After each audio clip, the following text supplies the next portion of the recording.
Check mic check. Check mic check. So good evening everyone. So today we are going to begin with the Jat Kingdom. So till now what we have discussed.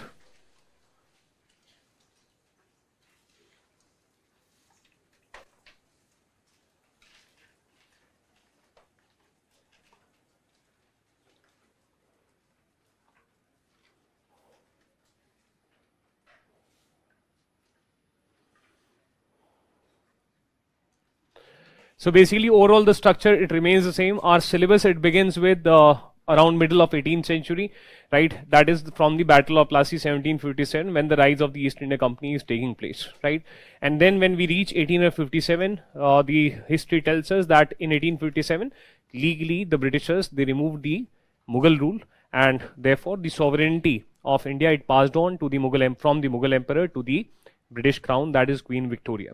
And therefore we need to know that how there was decline of Mughals because legally. So that's why we began with the topic of decline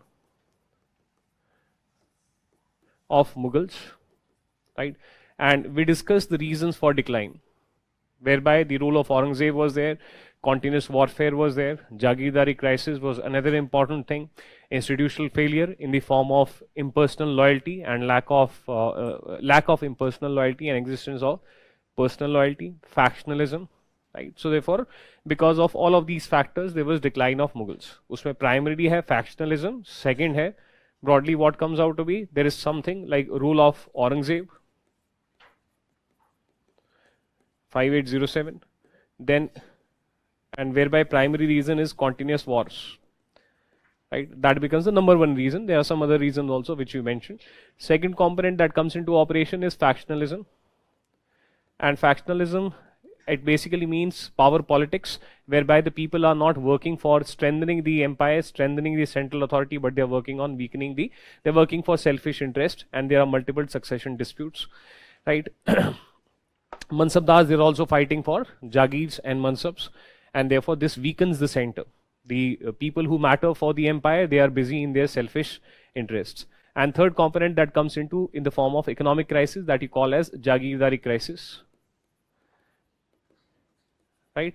And ultimately what is of paramount importance is that in those times democracy or elections it is not there. Empires they are established with the help of military power, they are removed with the help of military power. So therefore there was this military decline which was there, and for this the Marathas they were primarily responsible. And then we gave certain proofs of all of these factors, right? After this, because there was decline of Mughals, that means there was decline of the central authority. So therefore, we did the power went, right? So power, it is something like 100 units of power which can neither be destroyed nor it can be created. So therefore, the power got decentralized from the center to the state level. That is, rise of regional powers was there. So therefore, there were three kinds of regional powers.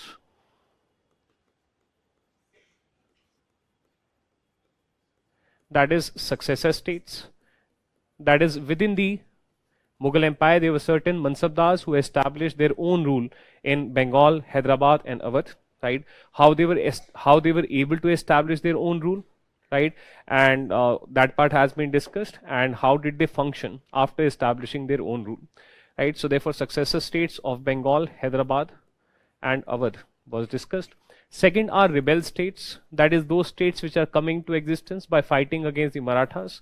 There we talked about the Marathas, right? That is, we discussed the rise of the Marathas and we tried to discuss that who were the Marathas, how they ruled in Swarajya, what was Samrajya, these kind of things, who were the Peshwas, who were the Chhatrapatis, this kind of thing we tried to see, right? Second rebel state that we discussed is the Sikh state. So in the case of the Sikh state, it was a religious community started by Guru Nanak Dev Ji. After a period of time, they wanted their own political autonomy, which created stiffness with the Mughals. And as a result, certain events are taking place in the form of, for example, Guru Tegh Bahadur is being executed. Guru Gobind Singh Ji, he is trying to establish Khalsa to achieve the dream of the Sikh state. Then Banda Bahadur carrying on the rebellion, but by 1715 he is also getting defeated. And therefore, within the Sikh state, the polity what happened here at India level, that is getting repeated at the 6 state level. At the India level, the center became weak. At the 6 state level, Guru Gobind Singh Ji, Banda Bahadur, they are no more present. So therefore the center became weak. At the India level, power got shifted to the regional powers. At the 6 state level, power got shifted to the sub-regional level in the form of rule of missals. Missals which are family-based clans, right? So therefore, it is kind of like a repetition which is taking place at India level vis-a-vis the 6 state level. Then we discussed that ultimately the dream of the 6 state was established by or was fulfilled by Maharaja Ranjit Singh. The occasion was the third Afghan invasion of 1799, and that served as an opportunity because his missile performed very well in war, and therefore he was able to become extra powerful, established his dominance over the other missiles, established himself as Maharaja in 1801, served till 1839. After 1839, there will be decline of the 6th state. We'll discuss that when we discuss rise of the East India Company, because 2 Anglo-Sikh wars they were fought, and therefore Punjab was annexed. So therefore that will be covered when we discuss the story of the rise of the East India Company, right? After this, we'll be discussing Jats today. It is not important, very small part, roughly half a page will be dictated on it, because very small kingdom was there, right? Churaman Jat came to power because of, with the help of a peasant revolt. Peasants, they are revolting because they are angry. Why they will be angry? Because high extraction of land revenue will be there, right? And after that, what you call as Maharaja Surajmal, who is there from 1756 to 1763. He was also a good ruler, established, किसको बोलते हैं good ruler? Who is able to establish a strong center, right? So therefore, we'll cover it. After that, we'll discuss 2 small Afghan kingdoms of Farrukhabad and Rohilkhand. They are also not important. Their only importance is that when the third battle of Panipat 1761 took place, then Farrukhabad and Rohilkhand, they fought on the side of Ahmad Shah Abdali, right? So therefore, just very briefly, we should know that what was Rohilkhand or what was Farrukhabad, right? So these are the rebel states which we are going to cover. And third, then there comes already autonomous. That means power was already with them, right? So accordingly, these are basically Mysore and Travancore, and in the North India, Rajputs. Rajputs, they are able to stay autonomous because of their military power. Southern states, they are able to stay autonomous because of their geographical location, because they were very far away from North India. That is the reason, right? Right, so this is how the regional power is. Alongside, we'll be discussing that Marathas, for example, why Marathas they failed to establish an empire, etc. Right, those prakar se, that is. And then we'll discuss rise of the East India Company. And it is at this particular point of time that we will again go back to the 16th century, that is 1500s, trying to identify who were the Portuguese, why did they come here, how the Portuguese they were replaced by the East India Company, right? And accordingly the rise of the East India Company we'll see, right? So we are not following a chronology, we are following a theme, right? So NCRT also says themes in world history, themes in, right? So we are trying to follow the themes, right? So therefore this is a structure that we are following, right? So Jat kingdom of Bharatpur, it, as I told you, that it was basically a product of what you call as your peasant revolt. Peasants, they are under trouble because of the Jagirdari crisis, because of high expenditure on the continuous warfare. So Aurangzeb is increasing land revenue, and therefore who is the traditional leader of the rural society? The primary zamindar, or the zamindar is the traditional leader of the rural society. Because if you try to be a common peasant, for you, who is the leader? The zamindar is the leader. He is the Maibab, right? So therefore he gives leadership, and they are also confident because they also know that after Aurangzeb, or gradually because of this continuous warfare, the Mughals, they are weak, right? So therefore they are able to establish this Jat kingdom. Later on we'll see that, however, this was not a peasant utopia. Ideally what we'll expect that if a kingdom is a product of peasant revolt, then the lives of the peasant, they should be very happy, the land revenue should be very low. But वैसा हुआ नहीं, that was not the case, right?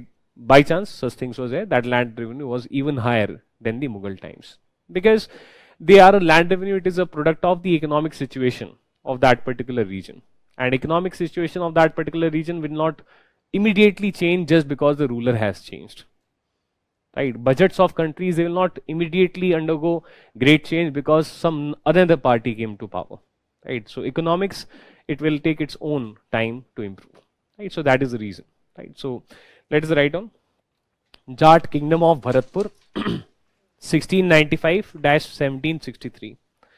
Jat Kingdom of Bharatpur 1695-1763. 1695-1763.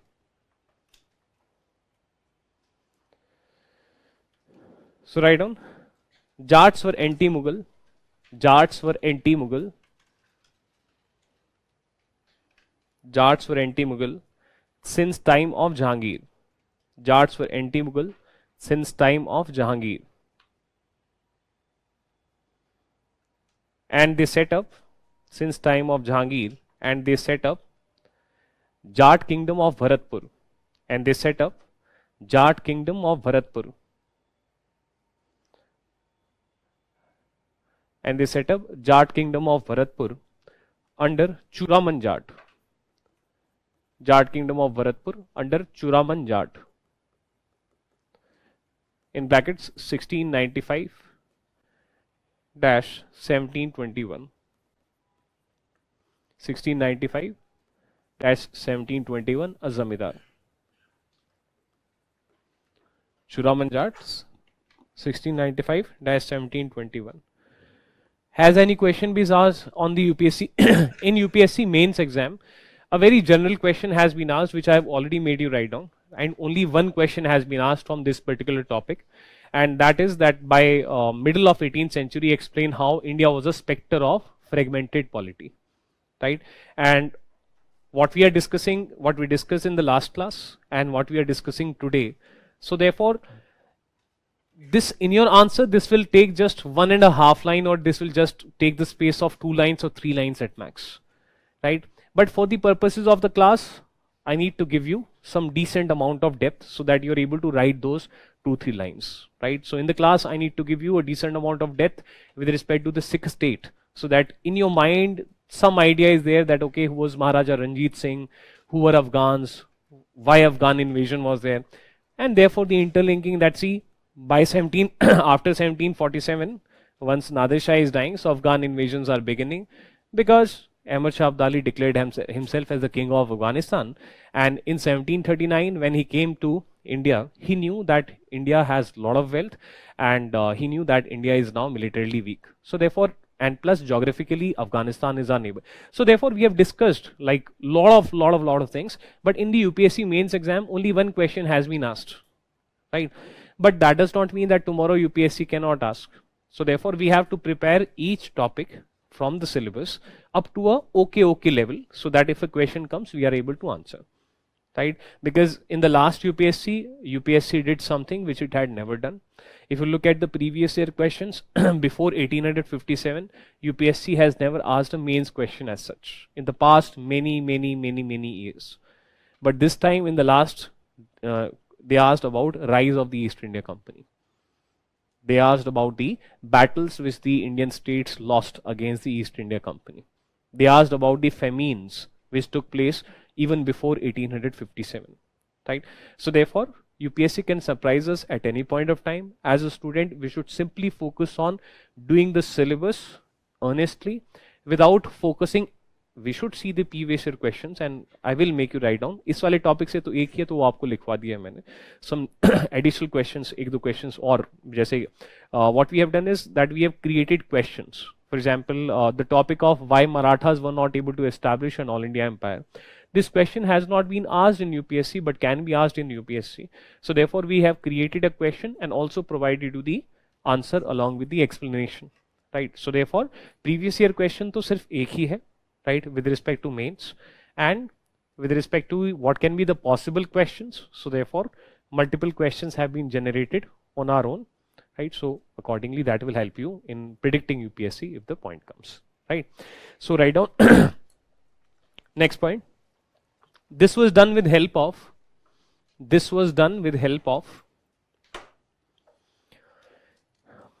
revolt by peasants. This was done with help of revolt by peasants. This was done with help of revolts by peasants against the oppression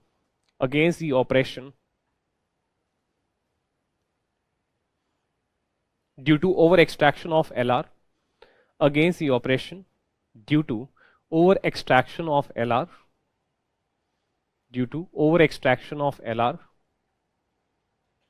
by Mughals due to over extraction of LR by Mughals, especially in context of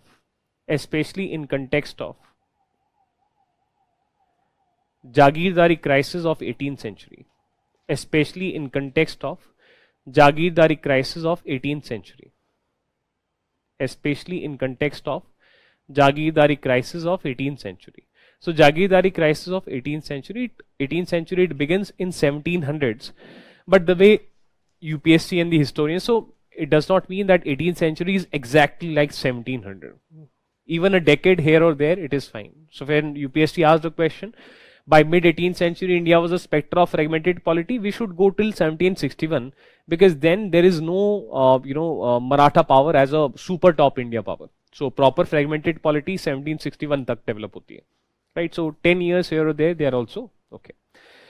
And यहाँ पे 1695 हमने लिखा है, that's why I'm clarifying it. Next, Maharaja Surajmal 1756-63. Maharaja Surajmal 1756-63. Consolidated power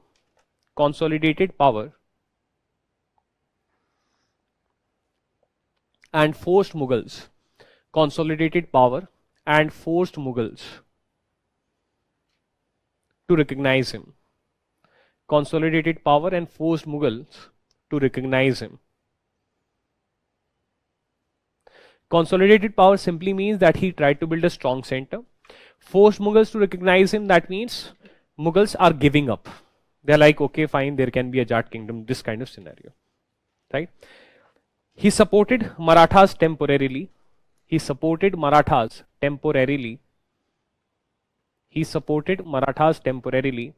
in Third Battle of Panipat, 3rd BOP, 1761.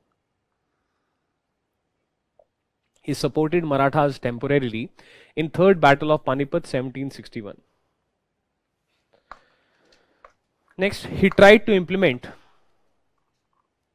देखिए commonsensical point है. What is a commonsensical point? That any king, when he is able to establish a strong center, so when we say center, we know what is the meaning, that is central authority, and then we say strong. So strong means power, and power is equal to financial power, that is economic power, plus military power, plus some kind of social power if there can be, right? So therefore, चाहे हम कहीं पे भी बात कर रहे हो, when we talk about Mysore also, when we talked about Marathas also, Maratha administration में we talked about good land revenue system of the Marathas. We talked about judicial proceeds in the form of Nazrana, Jurmana, right? We talked about Chauth, Sardeshmukhi, Chauth coming from the areas outside Maharashtra. We talked about Marathas trading with China. So ये सब हमें क्या बताता है? ये सब हमें ये बताता है, why did we write down those points? Because from there we come to know that the central Maratha power was financially strong. The center was financially strong, right? Militarily strong, for example, we discussed the military horse-mounted army, light cavalry, guerrilla warfare tactics, then some of the proofs in form of Maratha victories, Marathas extracting Chauth Sardeshmukhi, Marathas extracting tributes. उससे में क्या पता चलता है? That strong center in terms of militarily. Strong center in terms of militarily. फिर हमने लिखा good Peshwas, right? Balaji Vishwanath, such a great leader. Bajirao 2040, right? Doing plunder of Delhi and whatnot. Nana Sahib 4061. So therefore, what did we try to say? That politically strong center, right? So politically strong center, militarily strong center, economically strong center, right? So therefore, that kind of scenario. अब इसमें इस वाले point पे भी हम यही बात करेंगे, यही हमें पता चलेगा. मैसूर के केस में भी यही निकलेगा, that strong centre financially, militarily, politically, right? तो वही चीज है. सो राइट डाउन, मतलब अगर हम कह रहे हैं कि Maharaja Surajmal consolidated power, so we have to elaborate how और वो हाउ हमेशा ऐसे ही आएगा that he would bring some reforms which will make military strong, he will try to make himself powerful as a strong central leader and economically strong, right? So write down, he tried to implement military reforms, he tried to implement military reforms, he tried to implement military reforms by recruiting, he tried to implement military reforms by recruiting, recruiting means employing, by recruiting Europeans, by recruiting Europeans in the army, by recruiting Europeans in the army.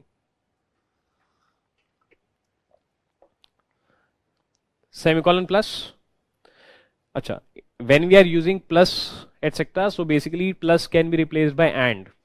Just that when you are visually or pictorial, plus for you it can mean next point also, right? Plus it simply means एक आप visually देखते हो तो आपको एक separation दिख जाता है, right? So that is the purpose. Otherwise, when the notes are there totally in the paragraph format, so you are not able to like distinguish. When you look at the page, you are not able to distinguish कि अच्छा इसमें कितने points हैं इस answer में, right? So that is the utility of plus, right? So anyways, semicolon plus tried implementing Mughal-like revenue system. Tried implementing Mughal-like revenue system. Tried implementing Mughal-like revenue system.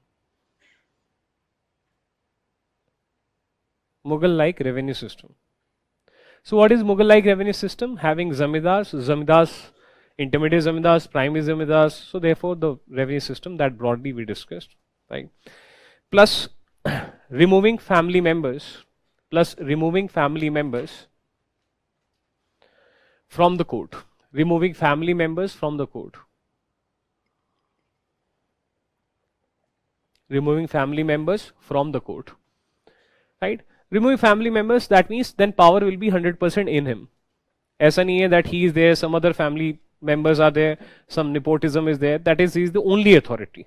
Someone is not saying that I am also from the ruling family, that should be there. So to concentrate power, you can remove the family members from, well, that is also one way of doing it, right?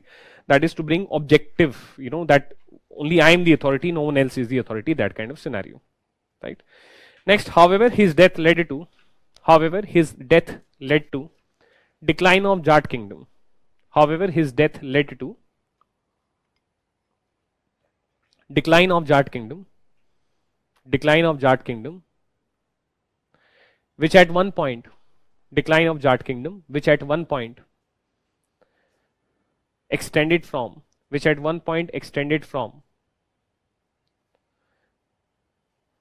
Delhi in north, which at one point extended from Delhi in north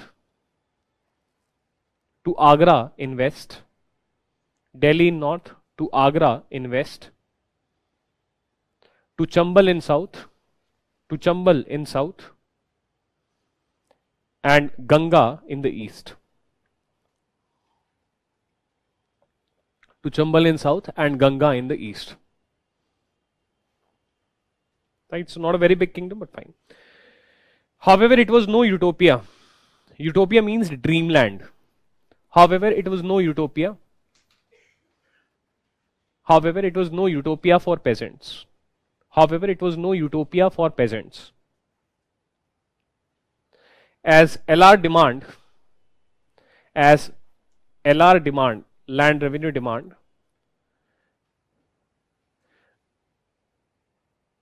was higher than, LR demand was higher than that during time of Mughals.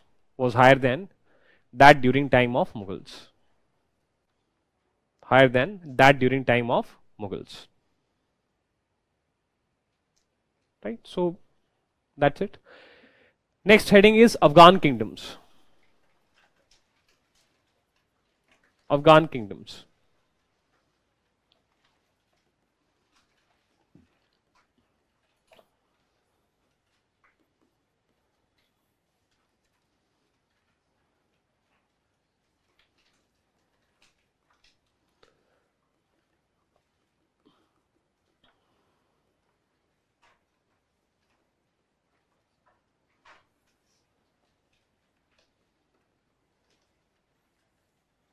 So we can categorize the Afghan kingdom into three components. That is briefly knowing who are Afghans, how are they in India, right? So therefore, if we talk about the background of the Afghans they migrated from Afghanistan to India because of law and order instability in Afghanistan, right? So somehow there is something in that land, that law and order stability, it is, you know, tough. अभी भी वही चल रहा है.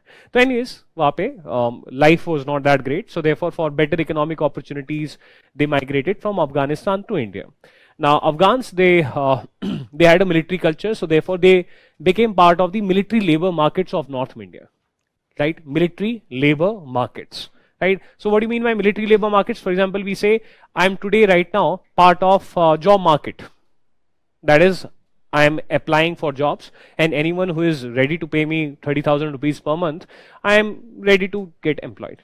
So therefore, that is a job market, and this military labor market, military labor, right? Here, you are providing software labor, or you are providing some other kind of manual labor, and therefore you are part of a job market. You are searching for a job, and there you say military labor market. It simply means that the culture was there at that particular point of time, that any king or any ruler who wants to recruit an army can go to these military labor markets, and then at the right price there will be people who are ready to fight for you, right? So Afghans, Rajputs, for example, they were part of military labor markets, right? So Afghans, they used to participate in the military labor markets, and whoever would be giving you the right amount of money, they will fight for him, right? Mercenary army. Mercenaries are those people who fight for money, right? So therefore, mercenary army culture was there. That is how the British East India Company was able to establish an army which majorly had Indians,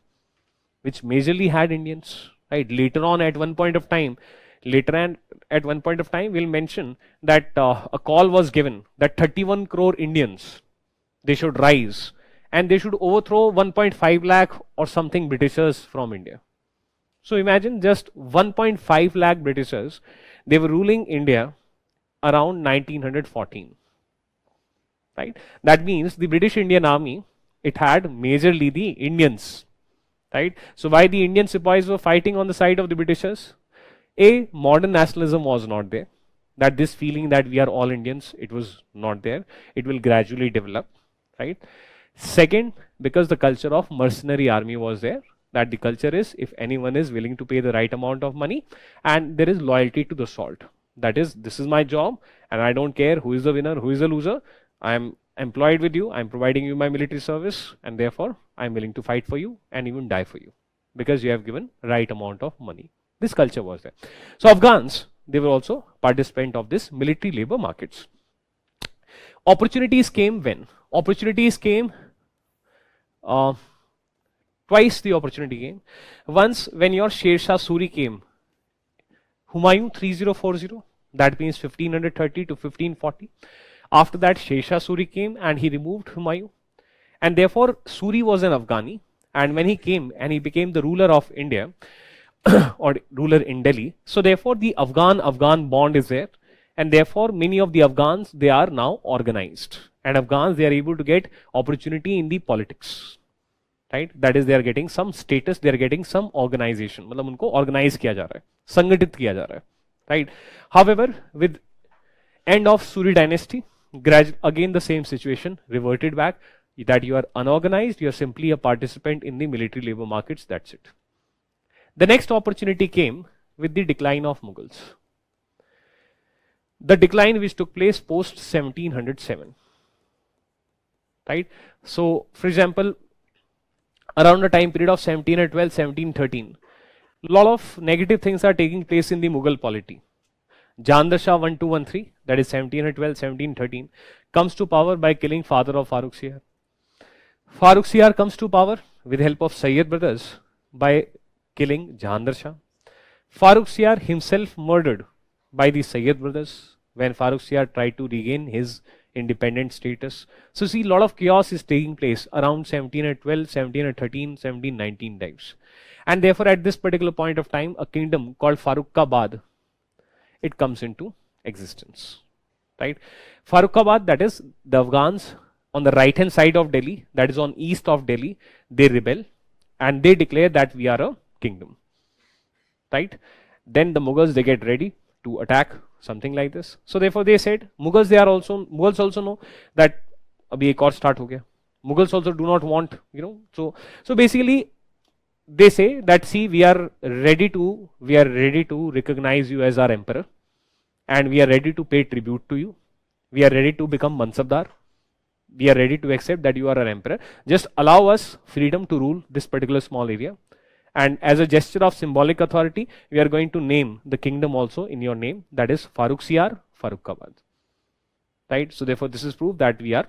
So therefore, you want to fight, continue fighting. Otherwise, even I know that I'll be destroyed if I fight against you, and you will also get randomly disturbed. I'm ready to obey you, like others are obeying, like other Mansabdars are obeying. I am also ready to obey you. Just include me in the system. What is the problem? I'll also maintain army for you. I will also become Mansabdar. Right? So therefore, this is how Farrukhbad came into. Next opportunity came in 1738. Marathas, they defeat a large Mughal army led by Nizam. It is a large Mughal army. That means it is not Nizam's army, it is Mughal army.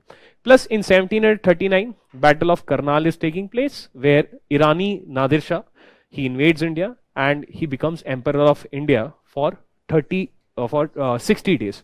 That is for 2 months. And around this particular point of time, there is rise of what you call as Rohilkhand by Rohilla. Rohilla Afghans, यहाँ पे Bangash Pathans, यहाँ पे Rohilla Afghans. And therefore they also established their kingdom, Rohilkhand. Right? So therefore this kind of scenario it is happening. If you talk about their decline, so therefore once Ahmad Shah Abdali is also Afghani. Right? So therefore once Ahmad Shah Abdali comes, right, so that is also another opportunity for them. And they fight, Rohilkhand and Farrukhbad, they fight on the side of Afghani, bhai. ठीक है, Afghani chap खा रहे हैं साथ मिलके. So anyways, so Afghani chicken खा रहे हैं, ठीक है.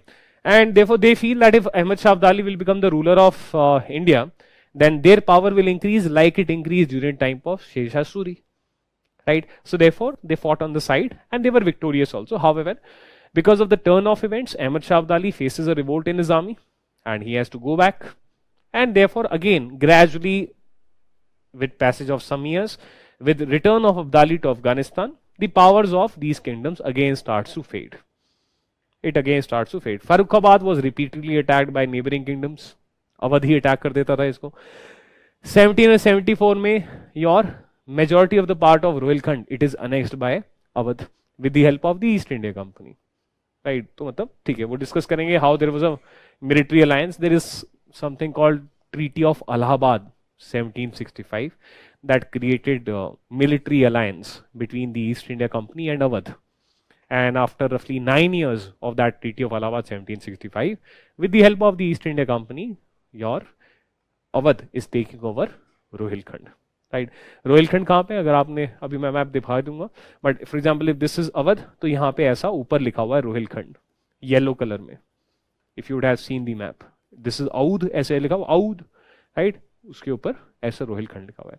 So that map is of 1795 and 1774 में majority of the part. Rohilkhand का कैपिटल था बरेली, है ना. तो ऐसा किंगडम ऑफ रामपुर बच गया था. Out of this Rohilkhand, most of the Rohilkhand was annexed, small part was left, that is kingdom of Rampur. ठीक है. तो इस तरीके से विदर अवे हो गए. तो इनकी इंपॉर्टेंस क्या है? इंपॉर्टेंस हम क्यों पढ़ रहे हैं? टॉपिक इंपॉर्टेंस सिर्फ इसलिए पढ़ रहे हैं, ये इंपॉर्टेंट नहीं है. They are not important. What is important is that we are trying to say that what was the level of decline of Mughals, कि ये टुच्चे से, these small kingdoms, they are also able to rebel and they are also able to establish their kingdom. So that tells us the level of decline or level of weakness, the level of fragile polity, specter of fragile polity by mid 18th century, asked UPSC. So this tells us the level of weakness and the consequent fragile polity that now another two kingdoms are coming. Anti-fragile is like single, uniform. Fragile means बिखरा हुआ, that is multiple, right? इस वजह से हम पढ़ रहे हैं. और किस लिए पढ़ रहे हैं भाई? Third battle of Panipat 1761 was a very important battle. So therefore those people from India who participated on the side of the enemy, so who were they? क्या उनका background है? How they are able to come into existence, right? So that's why we are studying it. We are studying it not because Afghan kingdoms are important. We are studying it because decline of Mughals is important, and we are able to get some additional information. And plus, Third Battle of Panipat 1761 is important, right? So please write down Afghan kingdoms in the north. Heading is Afghan kingdoms in the north. Afghan kingdoms in the north. Afghan kingdoms in the north. In brackets, Farrukhabad, Farrukhabad and Rohilkhand. Farrukhabad and Rohilkhand. Afghan kingdoms in the north, in brackets, Farrukhabad and Rohilkhand. There is another reason why we do these topics. For example, in the last prelims or last to last prelims, they asked a question that when did the kingdom of Rohilkhand came into existence? A simple thing, right? So therefore, इस तरीके से prelims से पूछ सकते हैं. Simple सा question है, but usually students they neglect. Students they want that in 15 classes, in 11 classes, our modern history is completed. Congratulations, very good.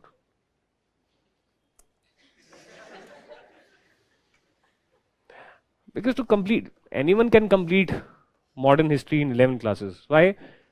कम पढ़ाना है ना, टॉपिक्स एक्सक्लूड किए जाएंगे, एक्सप्लेनेशंस एक्सक्लूड किया जाएगा, राइट? सो 11 क्लासेस में हो जाएगा, ठीक है, बट उसमें नुकसान किसका है? आपका है. You will feel cheated at the end of the day that we joined coaching, but ठीक है, तो अकॉर्डिंग तो ये सब. And when you complete something in 10 classes 15 classes, let's say, ठीक है, not going to the optional level, but not giving due time to the general studies subject also. So what you will do, you will neglect Farrukhabad, आप पढ़ोगे ही नहीं, या फिर teacher पढ़ाएगा ही नहीं, Rohilkhand teacher पढ़ाएगा ही नहीं, है ना, क्योंकि भाई सिलेबस कम में निपटाना है ना, ठीक है, तो उस प्रकार से वो चीज हो जाती है, ठीक है. तो इसलिए हमें we should focus on the syllabus. अब आज तक नहीं पूछा था यूपीएससी ने, and if any teacher is focusing on Rohilkhand, the student दिल के सर क्या रोहिलखंड पढ़ा रहे हो यार, बाकी सब्जेक्ट्स भी तो पढ़ने हैं, है ना. And then UPSC asks, so therefore you see वही बन जाता है, मतलब वेरी मैकेनिकल इस टाइप का चीज हो जाता है, that it has become, teaching is like a market now ना. You are clients, right, and there is a market, right. You want कि सर हमें नहीं पता, एक साल में सिलेबस कंप्लीट होना चाहिए, बस एक साल में बनना है आईएएस. आईएएस बनने की जल्दी यार, सर सिलेबस होता रहेगा यार, पहले आईएएस बनाओ ना यार.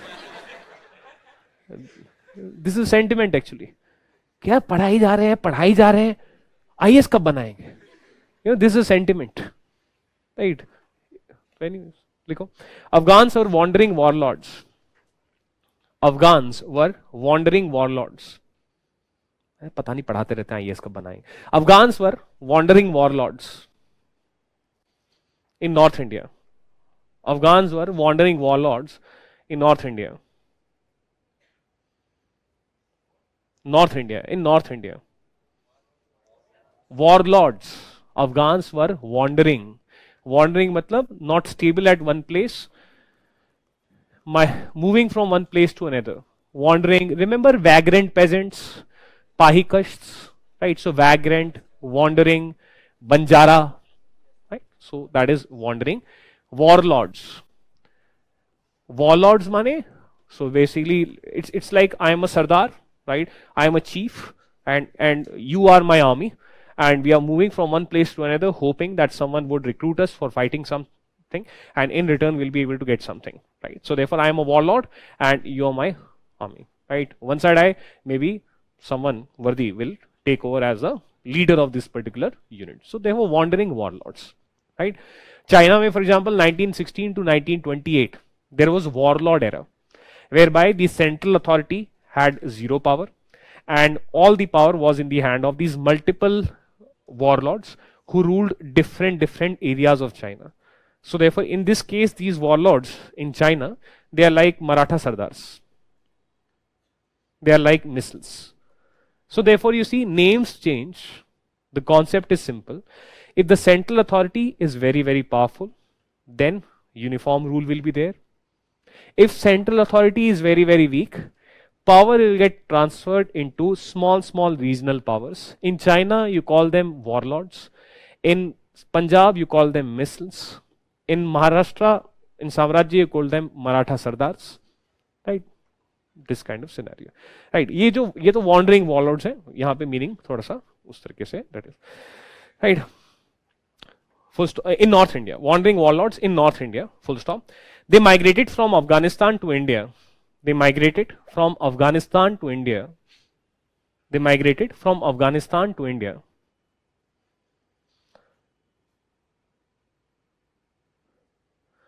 Due to political instability. Due to political instability. Due to political instability. But were unorganized. Due to political instability, but were unorganized. But were unorganized politically. But were unorganized politically. Until arrival of unorganized politically until arrival of Sher Shah Suri, until arrival of Sher Shah Suri, until arrival of Sher Shah Suri in 1540, until arrival of Sher Shah Suri in 1540, in 1540. Full stop. But again got disorganized, but again got disorganized after, again got disorganized after Second Battle of Panipat 1556, but again got disorganized after Second BOP 1556, Second BOP 1556, that ended Suri dynasty rule, that ended Suri dynasty rule, that ended Suri dynasty rule. Next point, opportunity came. So therefore we have covered the background. Now opportunity came with weakening of Mughals. Opportunity came with weakening of Mughals. Opportunity came with weakening of Mughals. Post AZ 5807. Post Aurangzeb 5807. Post Aurangzeb 5807. Full stop. Next point. Farrukhabad was set up. Farrukhabad was set up. Farrukhabad was set up as a kingdom. Farrukhabad was set up as a kingdom on east of Delhi. Farrukhabad was set up as a kingdom on east of Delhi by Bangash Pathans.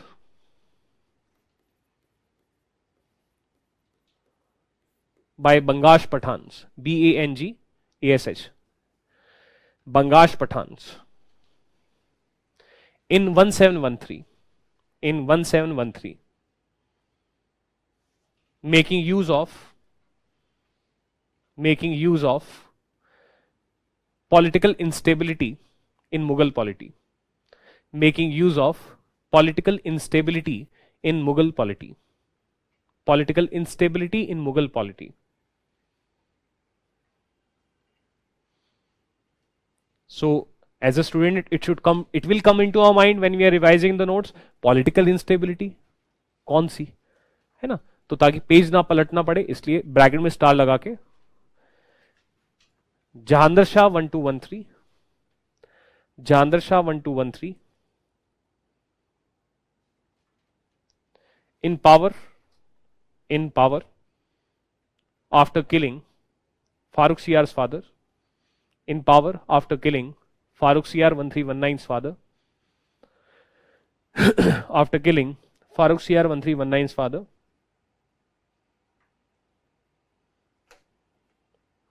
who then killed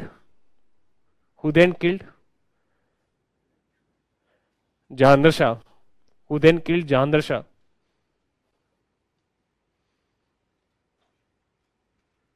who then killed Jahandar Shah with help of Sayyid brothers, who then killed Jahandar Shah with help of Sayyid brothers, brackets closed. So therefore this is the chaos which is taking place and it is the opportunity, right? So when the Mughals, they are busy in their disputes, so therefore this is what is done. They named this kingdom, Farrukhabad. They named this kingdom after, Farooq Siar 1319. They named this kingdom after Farooq Siar 1319. Lack of integrity.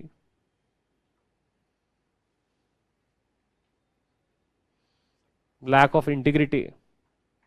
You're wearing t-shirt of Asics tennis and you're wearing chappals of Nike. Lack of integrity. Confused.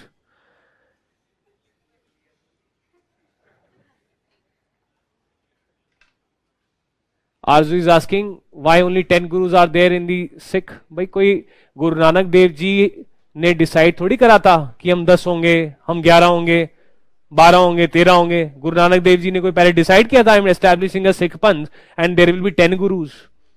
है Y? भाई Y तो class में explain ही कर चुके हैं. The way the situation was, so therefore your question should be why not 11th Guru. That has been explained. अब इस question का मैं क्या जवाब दूं? Why only 10 gurus? मैं कैसे बताऊं इसको? अब Guru Nanak Dev ji had he come in 14th century, probably there would have been more gurus. ठीक है, तो मैं कैसे जस्टिफाई करूं कि why Guru Nanak Dev ji came in that era only है? Why? ठीक है, तो ये कोई क्वेश्चन नहीं होता. आरजू Monica is asking, sir, is it important to learn about the 10 gurus of the Sikh for the mains perspective? So basically क्या है सर, यूपीएससी आईएएस बनना है सर, सिलेबस बाद में पढ़ लेंगे सर, पहले आईएएस बनाओ यार. ये क्या बोरिंग सा काम दे रहे हो है, अपन को तो पावर चाहिए डायरेक्ट, राइट? भाई सिलेबस तो देख लो एक बार, है ना? Syllabus, when you read syllabus, तो सिलेबस देख रहे, syllabus to read syllabus, it is a very boring thing to read syllabus. So therefore I am not asking you to read the syllabus, but put the syllabus somewhere around your table, right?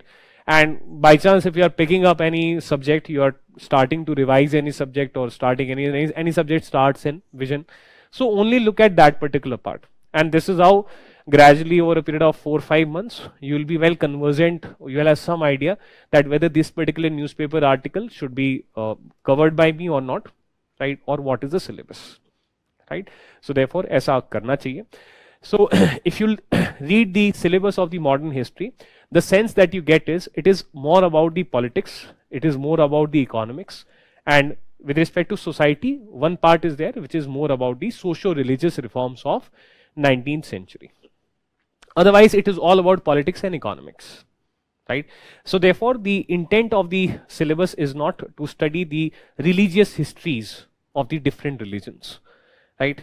So that is there, and UPSC will not be asking, it has not asked any such question, because it is not an exam whereby people are selecting you whether you are worthy enough to become a priest in Golden Temple, right? That is not the agenda. That is not the agenda, right? So yeah, if you are curious, you should simply go through the names, but don't focus on rote learning the names, right? Especially, for example, where it can become relevant, let's say ethics, right? Or let's say if you have philosophy as an optional, right? So then the teachings of the different gurus maybe you can utilize in the answer writing if it is an optional, or if it is ethics and there you are talking about something, right? So because Guru Nanak Dev Ji was also associated with like the bhakti tradition se bhi associated hai wo. So from that perspective you can read, but not in modern Indian history, right? Do we have to study society and culture of mid 18th century? Well, that will be covered by the art and culture teacher, and that will be covered by society. These are two separate subjects, right, in the UPSC. So please check the UPSC syllabus एक बार, उसमें society एक अलग से there is a subject, ठीक है ना? art and culture भी एक अलग subject है, ठीक है? हाँ जी, हाँ जी. No, Hemu is Hindu. Hemu is Hindu. So paper tiger they have become. Like for example, Muhammad Shah was a puppet, and the real rulers were these Mansabdars, initially Sayyid brothers, right? And then the other Turani group, Irani group.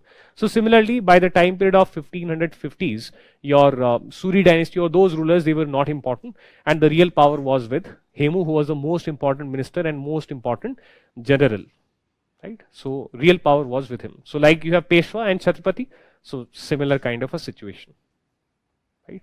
So real ruler is Hemu. Like we talk about Peshwa, although there is a Chhatrapati, so therefore real ruler is Hemu at that point of time. Baki, I'm not an expert in the medieval, okay? So you can Google for additional information.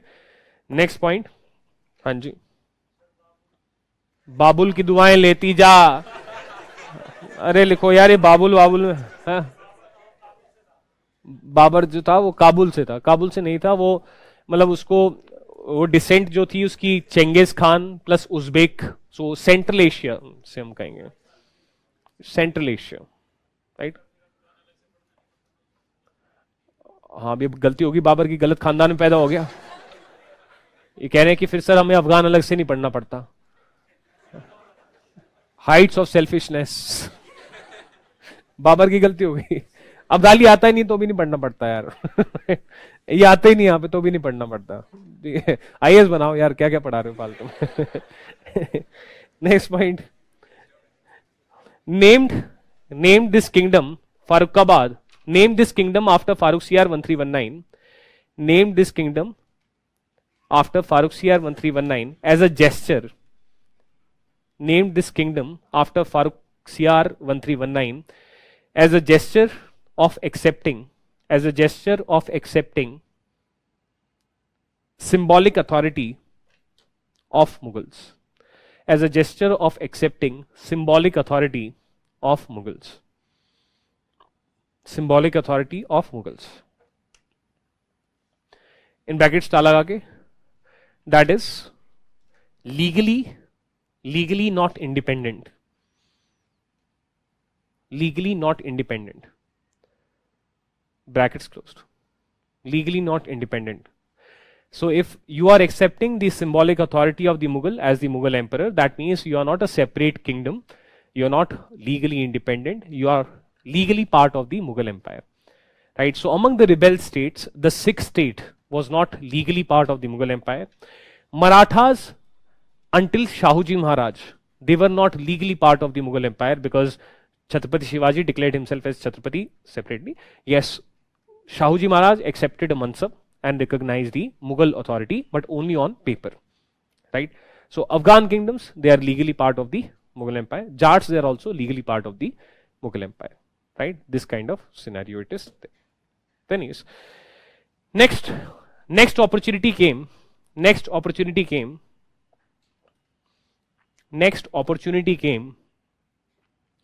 during invasion. Next opportunity came during invasion of Nadir Shah. During invasion of Nadir Shah.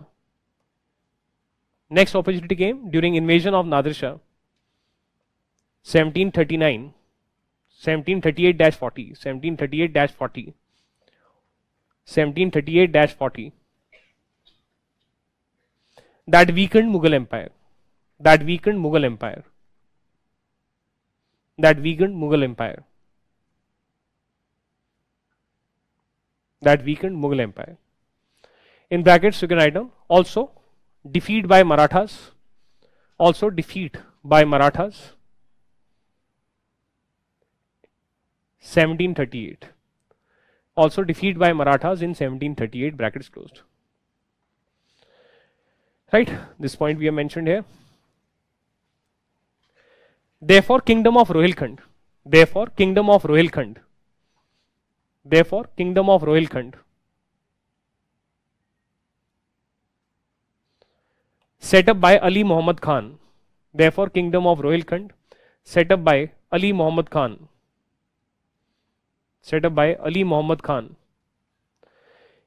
in 1737-38. In 1737-38.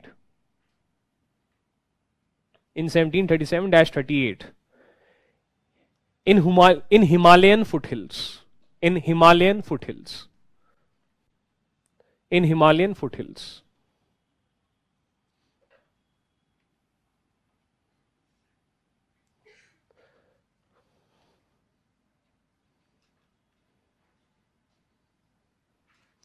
So this is map of around 1795. Here Rohilkhand has already been annexed by Awadh. So that's why Rohilkhand is there. These are the Himalayas. These are the therefore Himalayan foothills, and here there is this Rohilkhand, right? Full stop. 1740 dash. 1740 dash. Ali Muhammad Khan.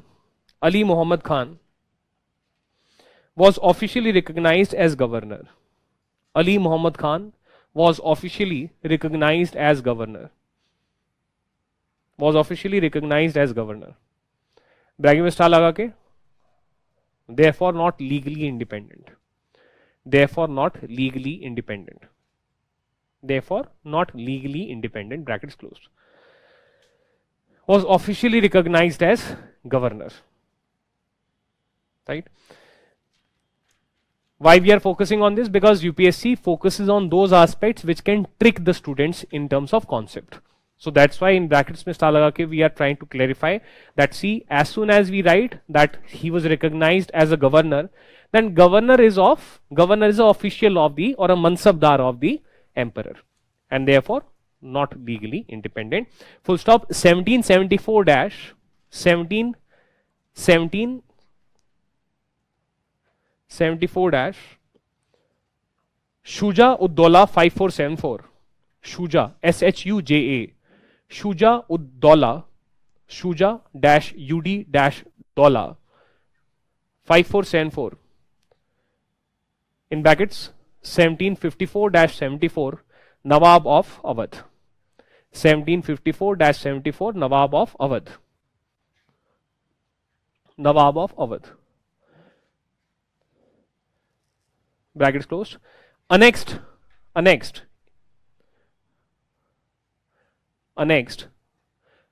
Rohilkhand. Annexed Rohilkhand. Annexed Rohilkhand. Annexed Rohilkhand with help of EIC. Annexed Rohilkhand with help of EIC. Annexed Rohilkhand with the help of EIC. Full stop. Rest of Rohilkhand became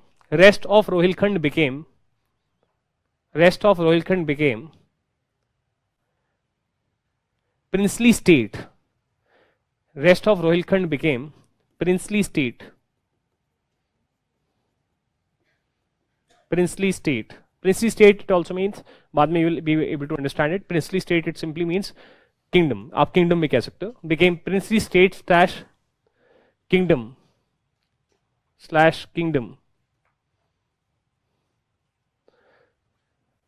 Princely state slash kingdom of Rampur. Princely state slash kingdom of Rampur. Next point. Farrukhabad was a weak kingdom. Farrukhabad was a weak kingdom, and neighbors attacked it frequently. Farrukhabad was a weak kingdom, and neighbors attacked it frequently. Farrukhabad was a weak kingdom, and neighbors attacked it frequently.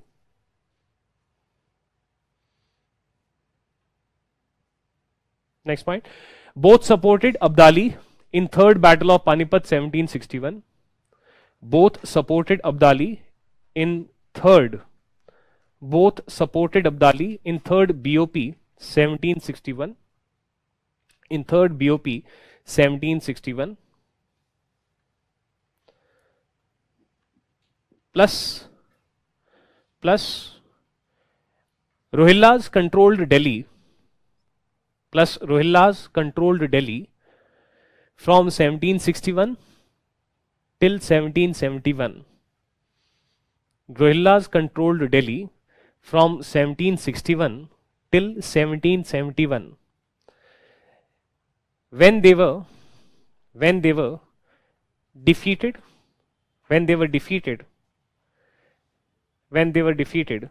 by Mahadji Sindhia. When they were defeated by Mahadji Sindhia. When they were defeated by Mahadji Sindhia. When they were defeated by Mahadji Sindhia. Mahadji Sindhia. Full stop. After Abdali returned.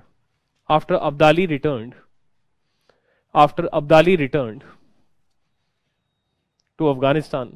After Abdali returned to Afghanistan, Afghan kingdom's power, Afghan kingdom's power, Afghan kingdom's powers decreased.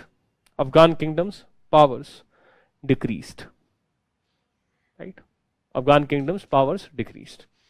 Proof हमने दे दिया 1771 में removed from Delhi, 1774 में annexed.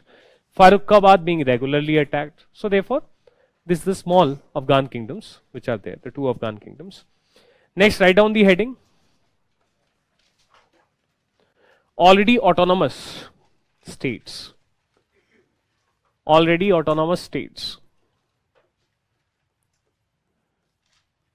Already autonomous states. हाँ जी, हाँ जी. Syed brothers में से कोई king क्यों नहीं बना? सैयद ब्रदर्स में से कोई किंग इसलिए नहीं बना क्योंकि वो बनना नहीं चाहते थे. राजपूत,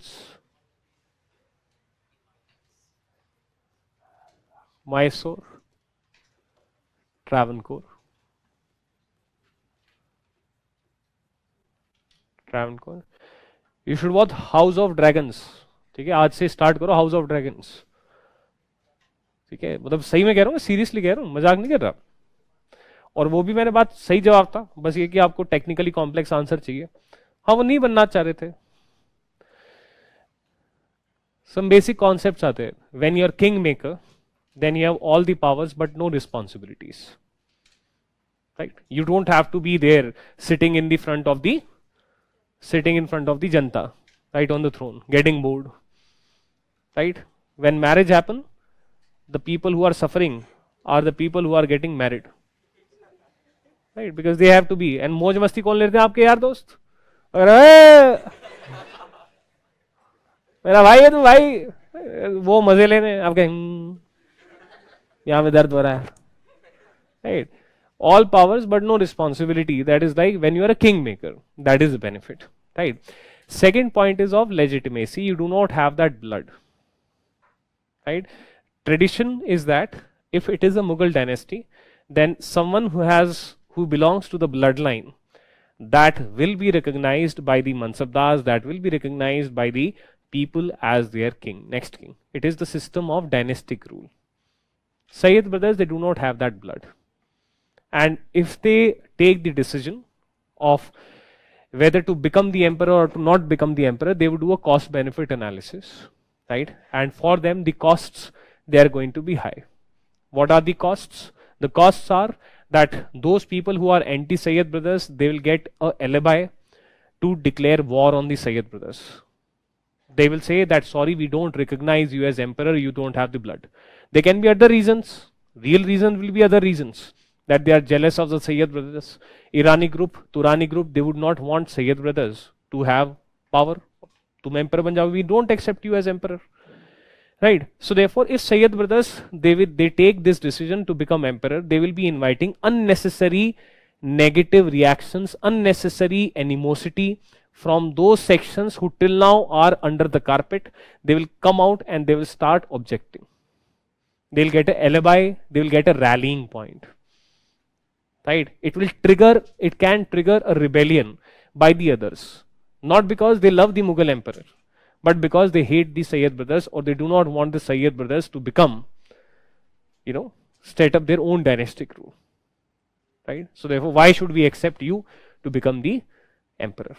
Right? ऐसे तो वो भी बन सकते हैं, तुरानी ग्रुप भी बन सकता है. Right? So therefore, that is the legitimacy is the answer to the question. Mughal emperor was emperor from 1556 regularly, and therefore in the hearts and the minds of the common man as well as those who are powerful, if you ask them that who is the emperor, they will say Mughals. So therefore, blood or legitimacy becomes the major reason. Right? That is what is there. Another component is there that Sayyid brothers, if they declare as themselves as emperor, their power would extend in and around Delhi, right? Or UP, Awadh, whatever. The other people, they will, if they don't recognize them, तो उनका emperor कितना size रह गया? Empire का छोटा सा size रह गया. If Bengal says, sorry, I don't recognize you as emperor, right? Awadh, this Hyderabad says, sorry, I don't recognize you as emperor. Then what? You would have to fight a war to bring them under your empire. तो फिर लड़ो लड़ाई, अगले 20 साल तक लड़ो, 40 साल तक लड़ो, 60 साल तक लड़ो.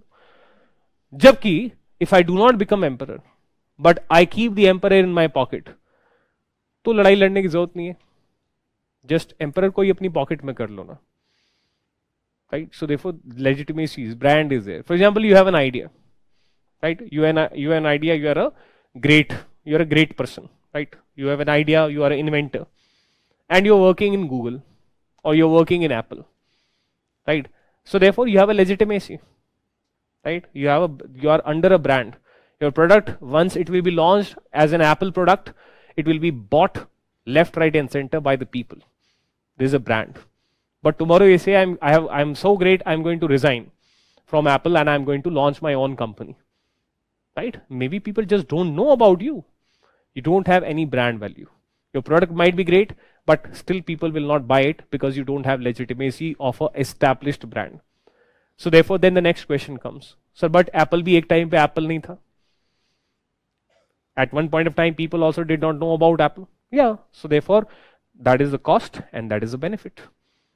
So therefore, do you have that much amount of money to spend on marketing? Your ideas are that great that you can bear the cost of not having a brand and you will build yourself as a brand over a period of time?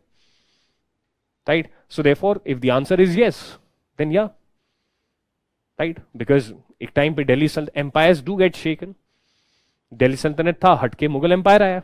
So आपका question legitimate है कि Mughal empire हटके Syed brothers का rule क्यों नहीं आ सकता? आ सकता है. You will do cost benefit analysis. Their cost benefit analysis came in negative with respect to becoming emperor themselves. Right? Legitimacy system is there. Similarly for the Marathas, in 1752 Marathas, they brought the Mughal emperor under their military protection. These states, they are military states, right? Easily in 1752 itself, the Marathas, they could have removed the Mughal emperor and declared themselves as the emperor of Hindustan or emperor of Bharat, emperor of India. Why they don't? They are also doing this cost benefit analysis. That right now, if I look, then where my real power is. I am the ruler in the Swarajya and the Samrajya. Right? Now, if I declare myself as the emperor, where will be my effective rule? Only in Swarajya and Samrajya. If Bengal, Hyderabad, Awadh, Rajputs, Sikh, if they say we do not recognize you as emperor, so therefore मैं कहां कहां का emperor हुआ? सिर्फ Maratha empire का. वो तो मैं पहले से ही हूं. That I am already there. Right? For that, there will be a cost. That okay, I have to fight a war victory. I have to have a war victory over Bengal, Hyderabad, Awadh, Rajput, Sikh, and force them to recognize me as emperor. So therefore, my cost is years of warfare. Second option. Let us, right now I don't feel comfortable taking that cost. Second option is, if I keep the Mughal emperor in my pocket, in the front he will remain. In the back I'll be the kingmaker. He'll speak what I want him to speak. He'll sign where I want him to sign. And his legal authority, his legitimacy is in area outside of Swarajya plus Samrajya. That is, his legitimacy is on Bengal, Hyderabad, Awadh, Rajputs, etc. And therefore, I will be able to exercise influence even outside my Maratha empire. By simply declaring myself as emperor, I will be emperor only of Maratha empire because others, they will not accept me as emperor. कि ठीक है, you captured Delhi, कर ले. You have not captured, Murshidabad abhi na. You have not captured, Hyderabad abhi na.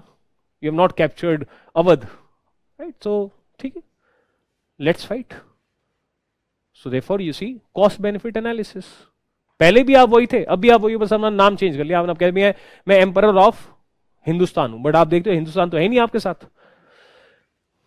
अभी there are still areas which may not now recognize you as emperor. तो उनको force करना पड़ेगा, आपको फिर लड़ाई लड़नी पड़ेगी. तो कॉस्ट बेनिफिट एनालिसिस हर व्यक्ति करता है, राइट? एंड इसीलिए for example in 1971 we were there in Lahore, but we did not annex Pakistan.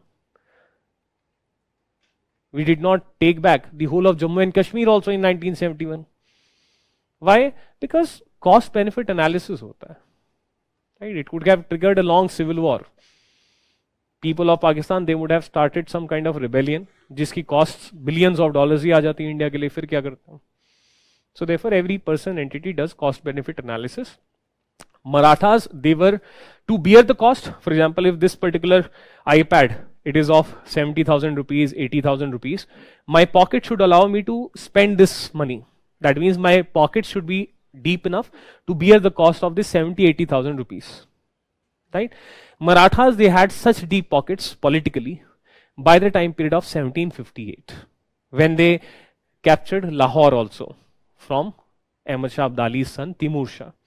And then they started thinking that maybe we can place Vishwas Rao as Emperor of India. Right? So therefore, that is now, then they had the confidence कि अगर हम अफगानी अब्दाली को भी हरा सकते हैं, बाकियों को भी हरा सकते हैं, तो maybe right now I am accepted as the top power in India by all people. Rajputs are giving me tributes. Gujarat is giving me tribute. Bengal, Suba is giving tribute to Bhosle of Nagpur. Hyderabad is paying tribute since 1728. Right? So payment of tribute means everyone is accepting that I am somewhere the boss. So therefore, when they were able to, reach Punjab also, okay, then they started thinking that maybe we can now bear or this cost, and or maybe people will accept me as the emperor because मैंने अपना लोहा बनवा लिया है. हर किसी को हरा हरा के छोटी छोटी battles में मैंने अपना लोहा बनवा लिया है. Right? But then the third battle of Panipat took place. So it is always a cost benefit analysis. It is always a cost benefit analysis, right? So that is what is there, right? So Rajputs, Mysore and Travancore, these are the three already autonomous states. These two are already autonomous because of geography. That is because they were in South India. If you would look at the maps, you will notice that Travancore, that is today's Kerala, it is never under the part of the Mughals. That means it was always legally independent. Whereas Rajputs and Mysore, they were independent in practice, but not legally independent. Yes, Tipu Sultan 8299. Tipu 8299, 1782 to 1799, he did declare himself as independent from Mughals. But otherwise, if you would see the map of Mughal Empire at its peak, you will notice that Mysore, it is under the shaded region. Travancore, it is outside the shaded region. Travancore is Kerala, Mysore is Karnataka. Right? Why Rajputs? They were militarily, why they were already autonomous since the time period of Akbar? Because of their military strength. So therefore, the reason why Rajputs are autonomous is their military strength. The reason why Mysore and Travancore are autonomous, it is geography. That is, they are very, very far away from Delhi. And Aurangzeb is able to reach Mysore after 40 years of warfare. Golconda, Bijapur, uske niche hai Mysore.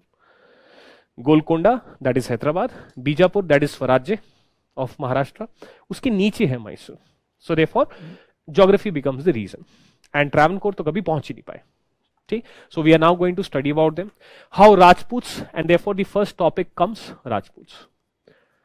So therefore, here also we talk about the background. Right? So this is part of medieval Vese, but because they exist when our syllabus begins, therefore we need to have a brief idea about them. Right? So Rajputs, they were also participants of the military labor markets of North India. Right? And they were like warriors, right? Kshatriyas, right?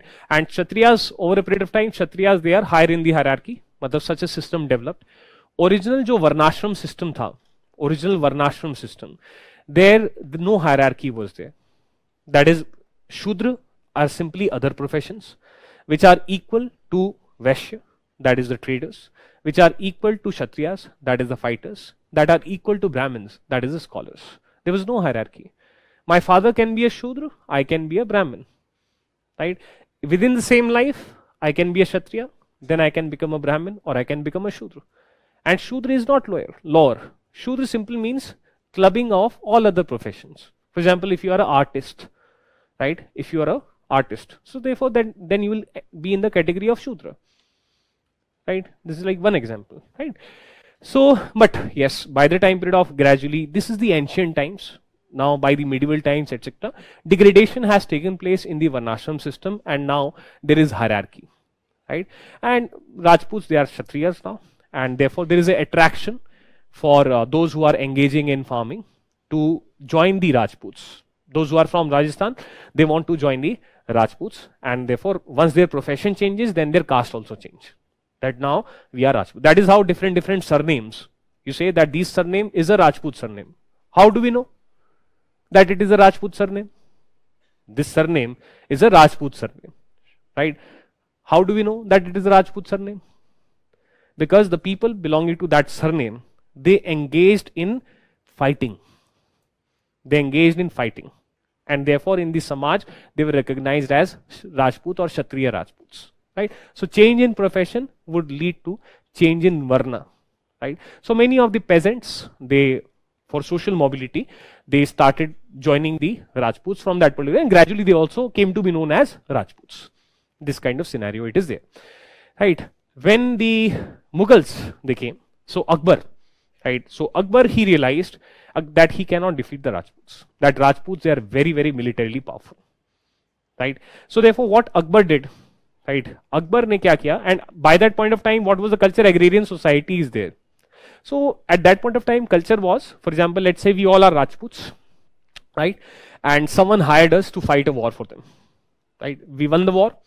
After that, not just in gold or not just in money, at times we will also be paid in the form of land, right?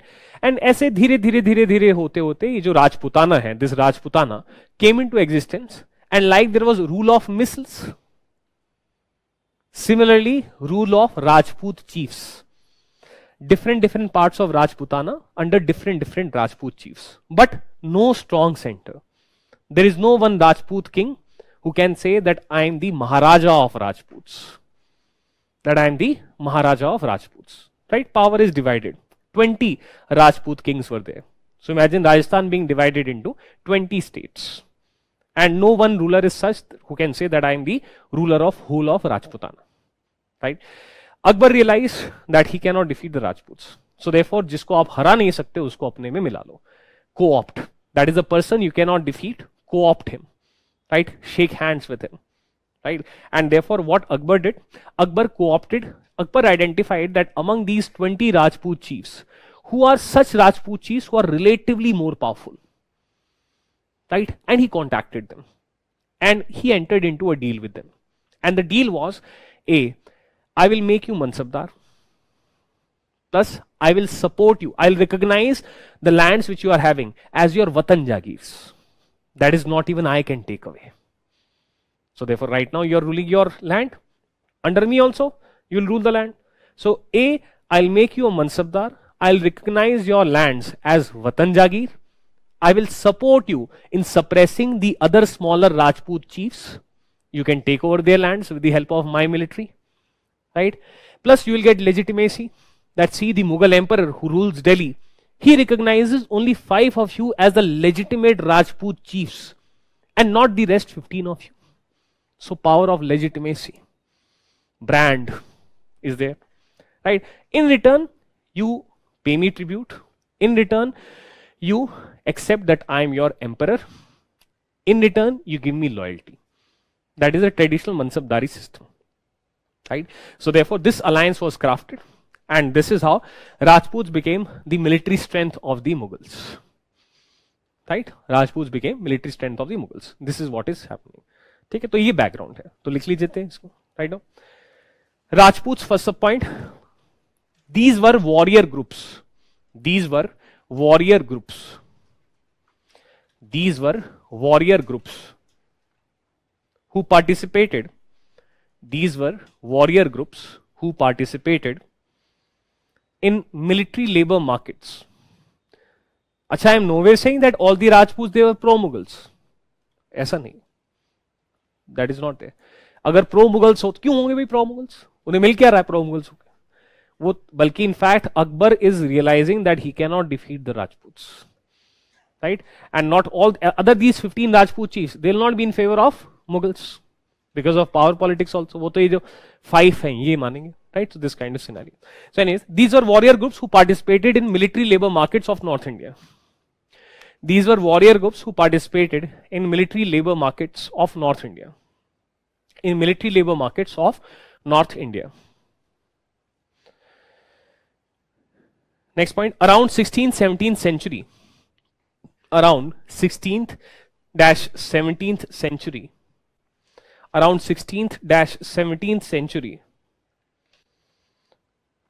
Rajputs emerged. Rajputs emerged as a consolidated group. Rajputs emerged as a consolidated group. Rajputs emerged as a consolidated group of 20 major clans. Consolidated group of 20 major clans. In bracket star laga ke you can write down like missiles. 20 major clans in bracket star laga ke like missiles. Next point, therefore there existed a horizontal structure of polity. Therefore there existed a horizontal structure of polity. Therefore there existed a horizontal structure of polity.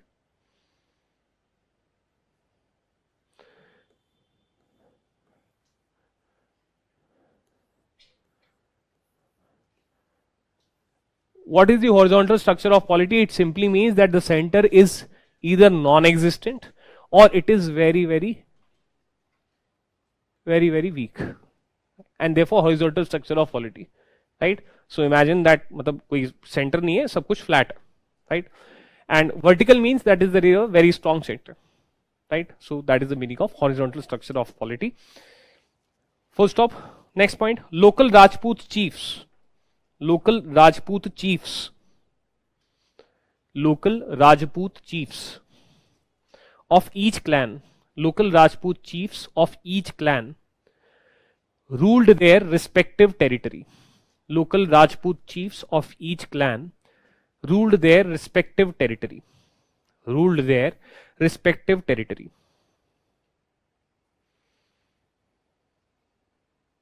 Next point. During Akbar 5605. During Akbar 5605. In brackets 1556-1605. During Akbar 5605 in brackets 1556-1605, comma, the powerful Rajput chiefs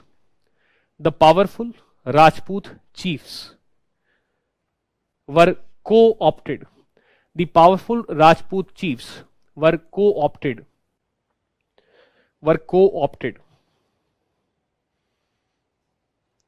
Dash first subpoint. Were co-opted. Dash first subpoint. Akbar recognized authority of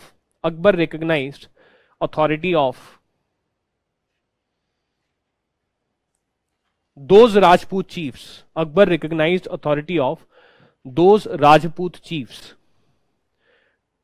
who were extra powerful. Akbar recognized authority of those Rajput chiefs who were extra powerful. Those Rajput chiefs who were extra powerful. Those Rajput chiefs who were extra powerful. Therefore giving them legitimacy.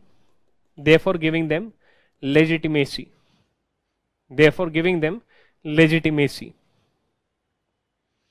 Over and above. Therefore giving them legitimacy. किसी को legitimacy समझ में नहीं आता है, so bracket में star लगा के you can think brand value. Legitimacy means brand value. Therefore giving them legitimacy over and above smaller Rajput chiefs. Therefore giving them legitimacy over and above smaller Rajput chiefs. Over and above smaller Rajput chiefs. See, I am the ruler in Delhi, and as per me, you 5 are the legitimate rulers, you other 15. I don't think you should be there. These 5, they should control your territory. So therefore, you see, now these 5, ये चौड़े हो सकते हैं? हाँ. You know, this kind of scenario. This is how legitimacy works. Right. Today, for example, if there is a land dispute, you are fighting. You have called police, right, that he has taken over my piece of land, etc., etc., right? Suddenly you bring out some papers, piece of paper, where it is written, some stamp paper is there of 100 rupees and some, right, whereby boundary is also depicted in words, and you show it to the police wala. Photocopy है और आपके पास अभी, and you say you show it to the police वाला, क्या देखो, suddenly police वाला is like, यार कहाँ बुला लेते हो यार तुम भी यार, है यार तुम देखो अपना चलो, हाँ, और एक खाली करो, ये ऐसे नहीं चलेगा, और तुम कंप्लेंट करो पुलिस में. Suddenly their mood changes. Why? Power of legitimacy. Power of legitimacy. Legitimacy that the government recognizes this land as yours. Legitimacy. Power of legitimacy. पैसा क्या है? हाथ का मैल है. It is simply a piece of paper, right? But behind that paper, everyone is running. And in the digital economy, even that is not there. What is the difference? It is like, at times I feel this, IMPS, right? UPI, RTGS, NEFT. It is like a video game.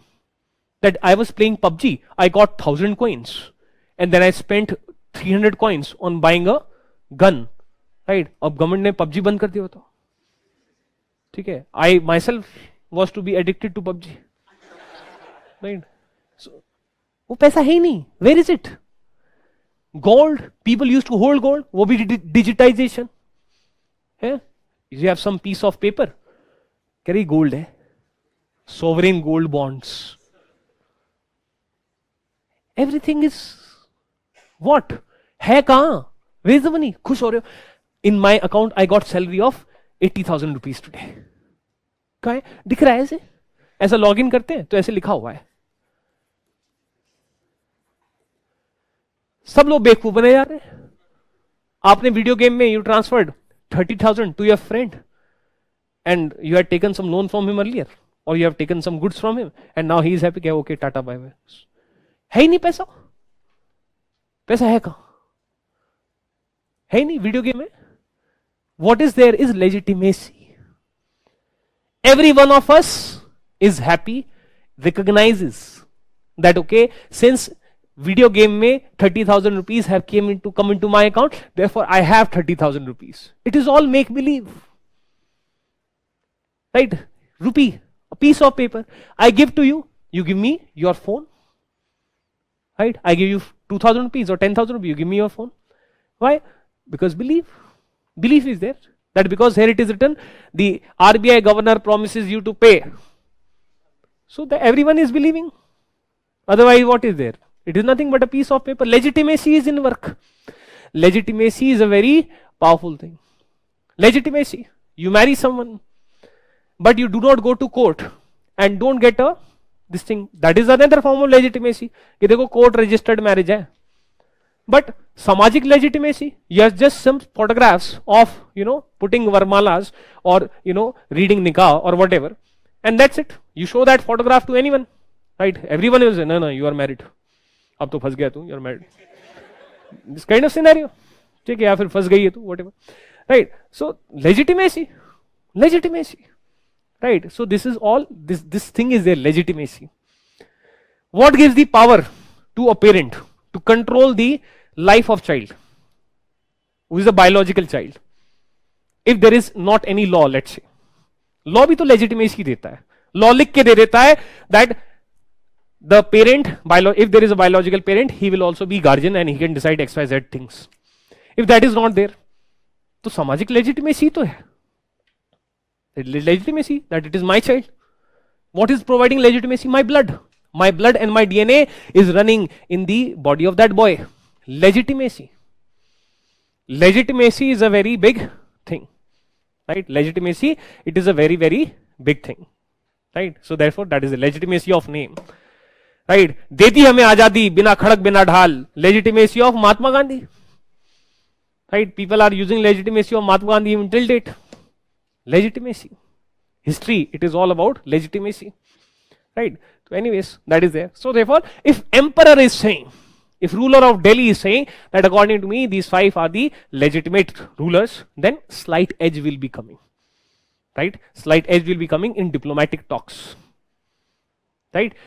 So anyways, second sub point, with the military help of Mughals, with military help of Mughals, these Rajput chiefs, with military help of Mughals, these Rajput chiefs. और भाई दोबारा कोई मुझसे पूछेगा कि Syed brothers ने दोबारा क्यों नहीं, या मराठा ने क्यों नहीं अपने आप को एम्परर डिक्लेयर किया, भाई बैच कोऑर्डिनेटर साहब मैं और नहीं एक्सप्लेन कर सकता, ठीक है, आप देख लेना. With military help of Mughals, comma these Rajput chiefs consolidated power, these Rajput chiefs consolidated power by defeating, these Rajput chiefs consolidated power by defeating. और मैंने आपको रीजंस लिखवाए हुए हैं सक्सेसर स्टेट्स में, ऐसा नहीं कि नहीं लिखवाए हुए, उसमें एक ट्रेड का रीजन बताया हुआ है. Potential of military alliances if we do not declare ourselves independent, right, ये सब रीजंस बताए हुए हैं उसमें, प्रैक्टिकल रीजंस बताए हुए हैं. With military help of Mughals, these Rajput chiefs consolidated power by defeating smaller Rajput chiefs. By defeating smaller Rajput chiefs. By defeating smaller Rajput chiefs. Third sub-point.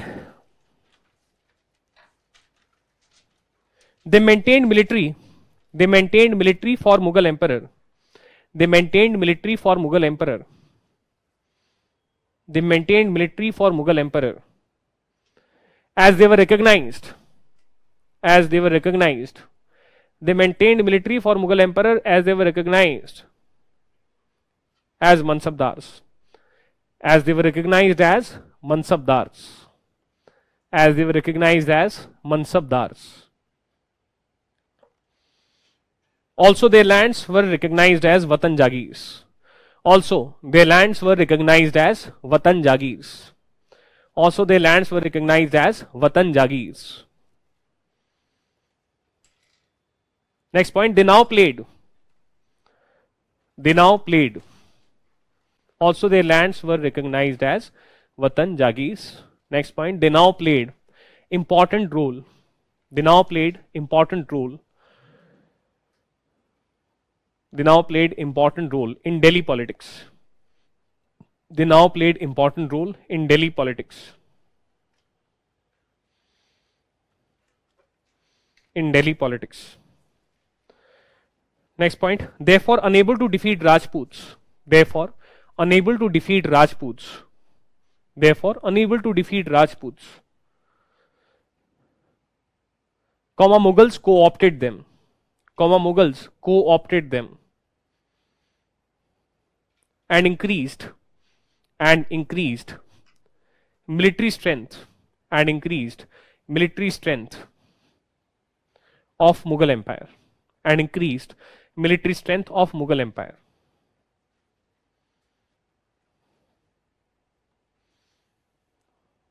First off, also now horizontal structure was replaced by, also now horizontal structure of polity was replaced by, also now horizontal structure of polity was replaced by, horizontal structure of polity was replaced by a more vertical structure. A more vertical structure. A more vertical structure in Rajput polity. A more vertical structure in Rajput polity. A more vertical structure in Rajput polity. We are not saying 100% कोई एक ऐसा राजपूत राजा नहीं है which is Maharaja Ranjit Singh like, right? So they have always been divided. But so if not this, then some kind of this kind of structure it is at least coming. If not this, at least this kind of a structure, that is instead of 20, now there are 6 to 7 or 5 to 6, which are the, so relatively more vertical, but not 100% vertical. 100% vertical will be when there is one Maharaja of Rajputana. When there is one Maharaja of Rajputana, right? So that is there. So we'll meet in 10-11 minutes, and after that we'll discuss one small battle which took place between the Aurangzeb and Rajputs, right? Marwad and Mewad, they fought against Aurangzeb. Some online questions, I'll take 2 minutes are there. So during mid of 18th century, various successor states and rebel states accepted Mughals as the head of their state for the brand value of Mughals. Can we connect it with the present system of Commonwealth of Nations? Well, in the Commonwealth of Nations, the member of the Commonwealth, they do not recognize the British Crown as their sovereign authority. India, after independence in 1947 and after declaring itself republic in 1949, declared that we will be a republic and sovereign authority will not lie in the British Crown. So therefore, legally, India, it is a republic, and many other Commonwealth countries, they are republic. So please, some guidance on current affairs, when to start. Before your prelims, 1.5 years of current affairs should be done, and your focus should be on the monthly magazines, because monthly magazines and editorials, these two sources, they should be good enough. So these Jats also, same those who had dominated Sikh community, difference of religion is there. The Jat kingdom is a Hindu Jat kingdom, and the Sikh Jats, on the basis of religion, they are different. Region is also different, Bharatpur versus Punjab. Why we have written he supported Marathas temporarily? Because initially he fought on the side of the Marathas, but then because of some personality conflict between the Marathas and Maharaja Surajmal, he withdrew his support and he did not fight till the end with them. Why they adopt Mughals like revenue system, as they also protest against Jagirdari system at the time of Mughals? So they are not Jagirdari system, it is not a Mughal revenue system. Jagirdari system is a political system of paying salary to the Mansabdars. Jagirdari system, it is not a revenue system. Revenue system is the method in which you calculate the land revenue. From whom do you collect that land revenue? Who collects that land revenue? And what does he get? Does he get salary? If he is official, that is, if अगर उसकी सरकारी नौकरी लगी हुई है, then he will get salary. If he is a private individual like zamindars, then he will get a commission. Right? That is the land revenue system. Jagirdari system is a system to pay salaries to the IAS officers or to pay salaries to the bureaucrats, that is to the mansabdars. Right?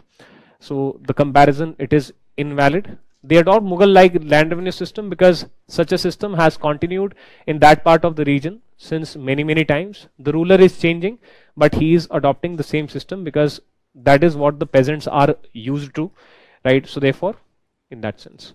Sir, what does it mean by having a flexibility in administration for better governance? Well, flexibility in administration for better governance. So more context it is needed. Better governance, good governance is basically when the person who is governing the affairs of the country, that is land, and the nation, that is people, he involves, or the state involves the people. He includes their opinion in policy making. That in itself is flexible state. A state which is responsive to the needs or to the demands of the people, then it is a sign of good governance. For example, in Sweden, which is Scandinavian country, if people feel that there should be a law, and if more than, let's say, 40,000 or 50,000 people, they sign a petition with signatures, then parliament is required to take up that as a bill. And therefore, this is a sign of good governance, that the state is taking into consideration the opinion of the people, and state is flexible enough to say that it is not just our will.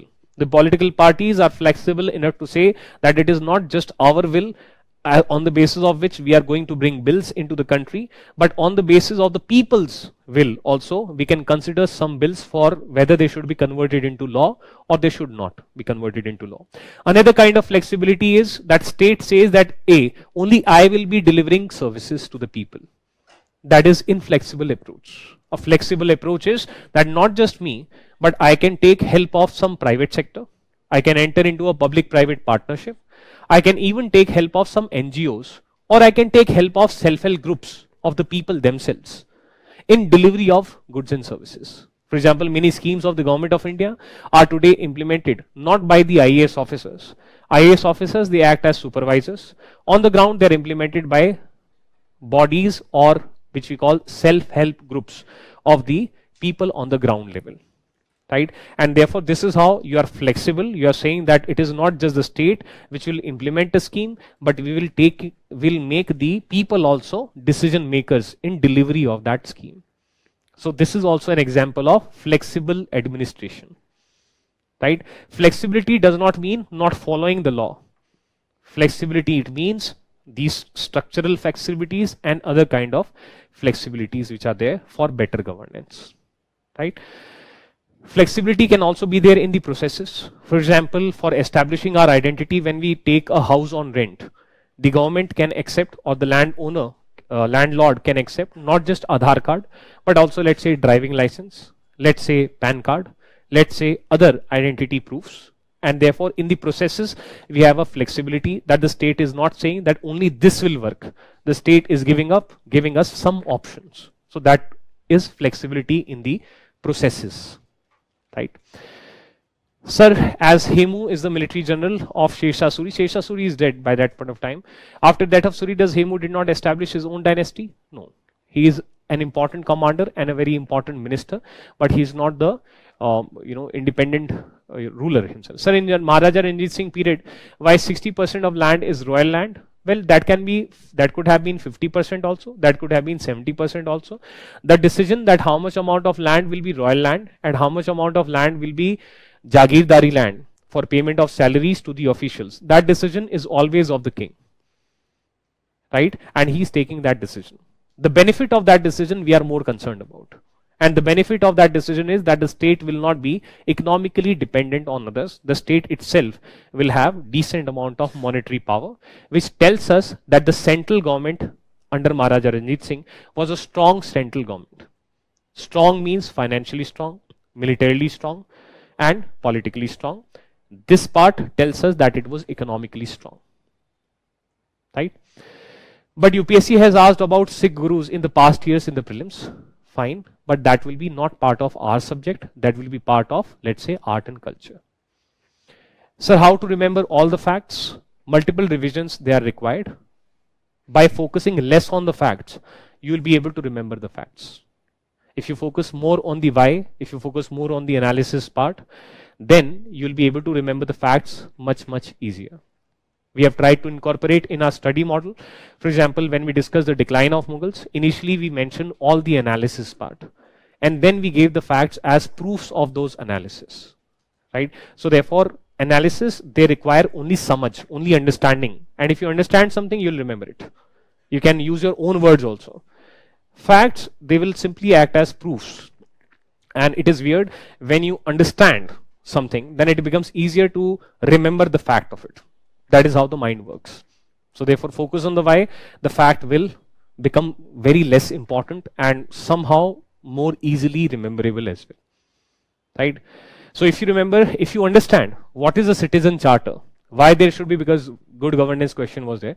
If you understand what is a citizen charter, why it is there, why it has been brought, then remembering the name, that its name is citizen charter, or remembering that it was this committee which brought the citizen charter idea, they become such tuch fact. They're like, fine, okay, I'm at another level, right? And somehow the mind is able to easily, remember. How does that happens? Well, I don't know, but that is how it happens, right? As Mughal empire became weak, why all the Mansabdars not established their own kingdom despite of being under Mughals? The answer is simple. It has been told earlier also. And the simple logical answer is, if I establish myself as my own kingdom, then my influence will be limited only to my area of military domination. If I want influence outside of my area, then by being part of the Mughal empire, I can have influence. For example, I ask you a question, modern question. Why don't the members of the European Union, they exit like Britain exited from the European Union? What are they getting by becoming subordinate to a European Union? What is France getting by being subordinate to European Union? They can declare themselves as independent, but today voluntarily they are part of the European Union. Why? Because there are some positives with respect to trade. Trade will be easy if I am part of an empire. So my cost benefit analysis with respect to economy tells me that by declaring myself as an independent kingdom, maybe goods of my merchants, they will not be allowed to enter the rest of the Mughal empire. Maybe the goods from rest of the Mughal empire, they will not be allowed to enter into my kingdom, leading to maybe inflation because of shortage of goods, right? So therefore, trade loss is going to be there if we declare independence, because my authority will be limited only to my region. But by giving up on this small authority, I can get positives in the trade. बहुत सारी चीजें हैं, right? Similarly, for example, if I am part of the Mughal Empire, then it is easy for me to have assistance, military assistance of rest of the members of the Mughal Empire if there is an attack on me, right? So therefore, potential of military alliance is also better, right? So today, for example, if European Union is there, and if any country of European Union is attacked, most probably that European Union country is also part of NATO. An attack on any one member of NATO means attack on all the members of NATO. And therefore, you see, by being part of NATO, by subordinating your military to an overall NATO command, you are giving up your sovereignty in a way that my military is not totally independent military. But what is that is a cost. What is the benefit? Tomorrow, if I am attacked, I'll not be fighting alone. There will be other people who will be fighting with me. So every ruler does economic, political, and military cost benefit analysis. And if that analysis tells me that it is better to be giving up something, fine, then you give up that thing, right? So therefore, these people are giving up on establishing independent kingdom. Sir, what was the immediate reason for Ahmad Shah Abdali to invade India and fight the third battle of Panipat? The immediate reason was that he wanted to extend his empire from Afghanistan to India as well. And the trigger was defeat of his son Timur Shah at the hands of Raghunath Rao 7374. Raghunath Rao 7374 removing Timur Shah from Lahore. So he was expanding, and when he found that the Marathas, they are not allowing him to expand, then war is going to take place. Third battle of Panipat, right? He expanded to Punjab, and when he came to know that how is Tipu Sultan different from Mughals? So Tipu Sultan is different from Mughals in terms of lineage, in terms of the background, ethnicity, etc. उस प्रकार से different है. Plus Mysore was an already autonomous state, so therefore Mughals, they are coming from Central Asia part. Tipu Sultan is not, so in that sense he is different. Plus we'll discuss Mysore later. So do Marathas have Rajput or Mughal soldiers in their army? Marathas, they will have Maratha soldiers in their army. Who are Mughal soldiers? Mughal soldiers, they will be very few, rare. Handful of Mughals with some army, they came to India. Fine, they'll be having very small percentage. Most of the soldiers will be Hindus, or most of the soldiers will be converted Hindus, that is Hindus who converted to Islam. They will be the soldiers. Ankita is asking, sir, why all the political development has been either in southern or northern India and not in northeastern India? Is it due to geographical reason or something else? Well, geographical reason is there. Northeastern regions, they were tribal regions and they enjoyed a degree of autonomy, right? At times they were independent small kingdoms. At times they were part of the Burmese kingdom, right? So that's why in modern Indian history, there, plus the Britishers, for example, they had this inner line permit system, and whereby they followed a policy of non-interference. So therefore in modern INM also, we see that since the Britishers, they did not apply their rules and policies in Northeast India like the way they applied it in the rest of the India. So therefore until Bengal, Assam, there is more influence of the Indian national movement. उसके right hand side में थोड़ा सा relatively कम influence है, that's why कम जिक्र है. So please give some suggestions on whether to keep plan B while preparing for this examination, or is it right to continue plan B as a side job is the right decision. So with respect to that, give your one attempt, that is give 1.5 years to this preparation wholeheartedly. But after you have after you have completed the syllabus once, optional as well as general studies, after that primary task is to just keep up with current affairs. Second, keep on writing tests, especially the mains test series. And third, revision. And these three things, they can be done while you have a job on the side. So therefore give one attempt, that is give 1.5 years to this preparation wholeheartedly. After that, if it is good that you have some plan B. Plan B is not because we feel that we may not be able to qualify this exam. No. Plan B is for examination temperament and interview temperament. If at the mind, at the back of your mind, you know that you're financially secure, तो हाथ कम कांपेंगे while marking the option of prelims.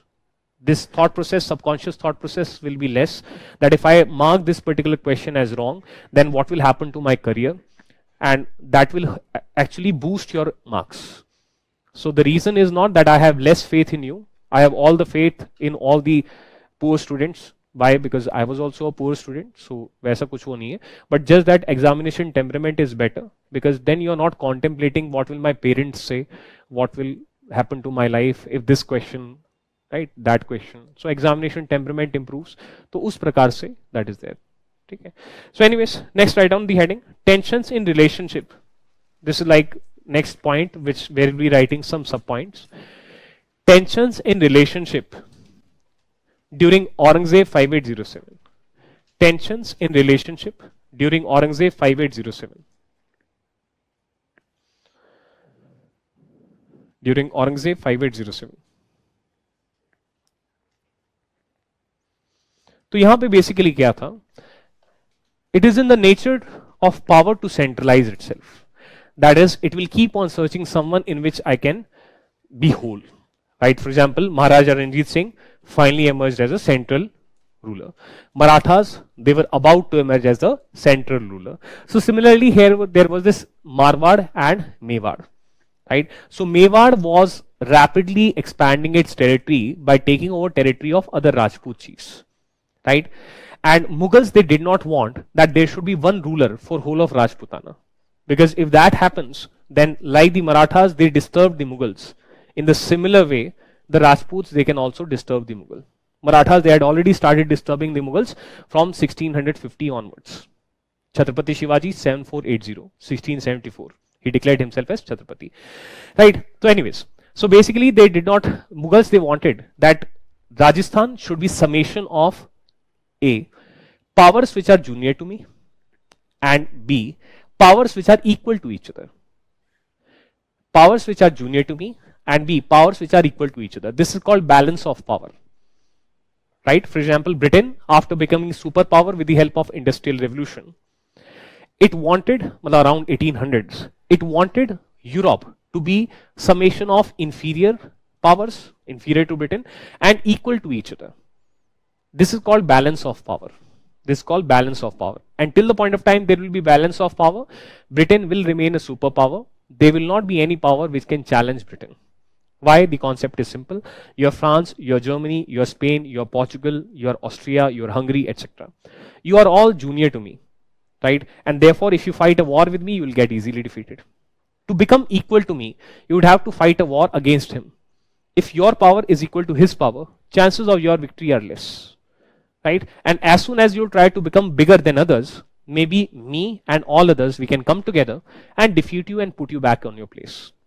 And therefore, you'll never be able to threaten me.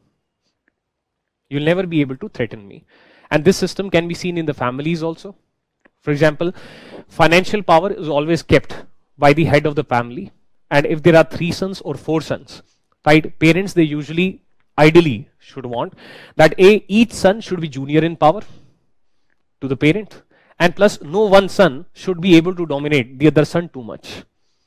And as soon as one son starts dominating, the parents, they put their force behind the sons who are being dominated. And they restore the balance of power. मतलब ऐसा group, मतलब उसमें joint family politics में ऐसा हो सकता है, right? तो balance of power is a, you are all small kingdoms. I am a bigger kingdom, but you are inferior to me, plus you are equal to each other. This is called balance of power. और जब तक ये रहेगा, तब तक I'll be able to rule. Right? And therefore, that is the thought process of the Mughals. They do not want Mewar to become all Rajput power. Otherwise, it will become too powerful. Otherwise, it will become too powerful. Right? Unification of Germany 1870. Germany was divided into, at one point of time, it was divided into more than 300 small kingdoms. Right? Unification of Germany took place in 1870. A huge, big Germany came into existence. On the left hand side, there was France. On the top, there was Germany. There was Britain. And therefore, balance of power got disturbed now. Because you are too big. You have too many people. Too much of human resource, too much of natural resource. Ultimately, this started a chain of events which concluded in all the other powers gathering and defeating Germany in World War I. And therefore, putting back Germany to its place. Again, under Hitler, Germany started rising. Balance of power again got disturbed. Again, all the other powers, they gathered and they put back Germany in its place. So therefore, when you become too big, you challenge the status quo. Today, China is rising. Balance of power is getting hurt. US is anxious, right? So therefore, that is what is there. So anyways, I was reading an article. Whenever a new power rises or a big power falls, chances of war increase. So that's what they said about Russia. That Russia was a superpower until 1991. Now it is a declining power. So you see a lot of anger is there. That why we are, because it is struggling. And China is also rising. So China and Russia, this kind of scenario, India has a separate own place. Right. So anyways, so first point you write down, not because of religion based rivalry, not because of religion based rivalry, not because of religion based rivalry. Next point, tensions were because of expansions. Tensions were because of expansions. Tensions were because of expansions. By Mewar,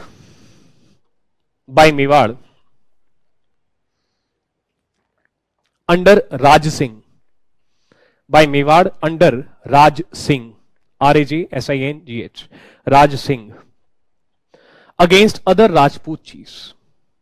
Expansions by Mewar under Raj Singh against other Rajput chiefs.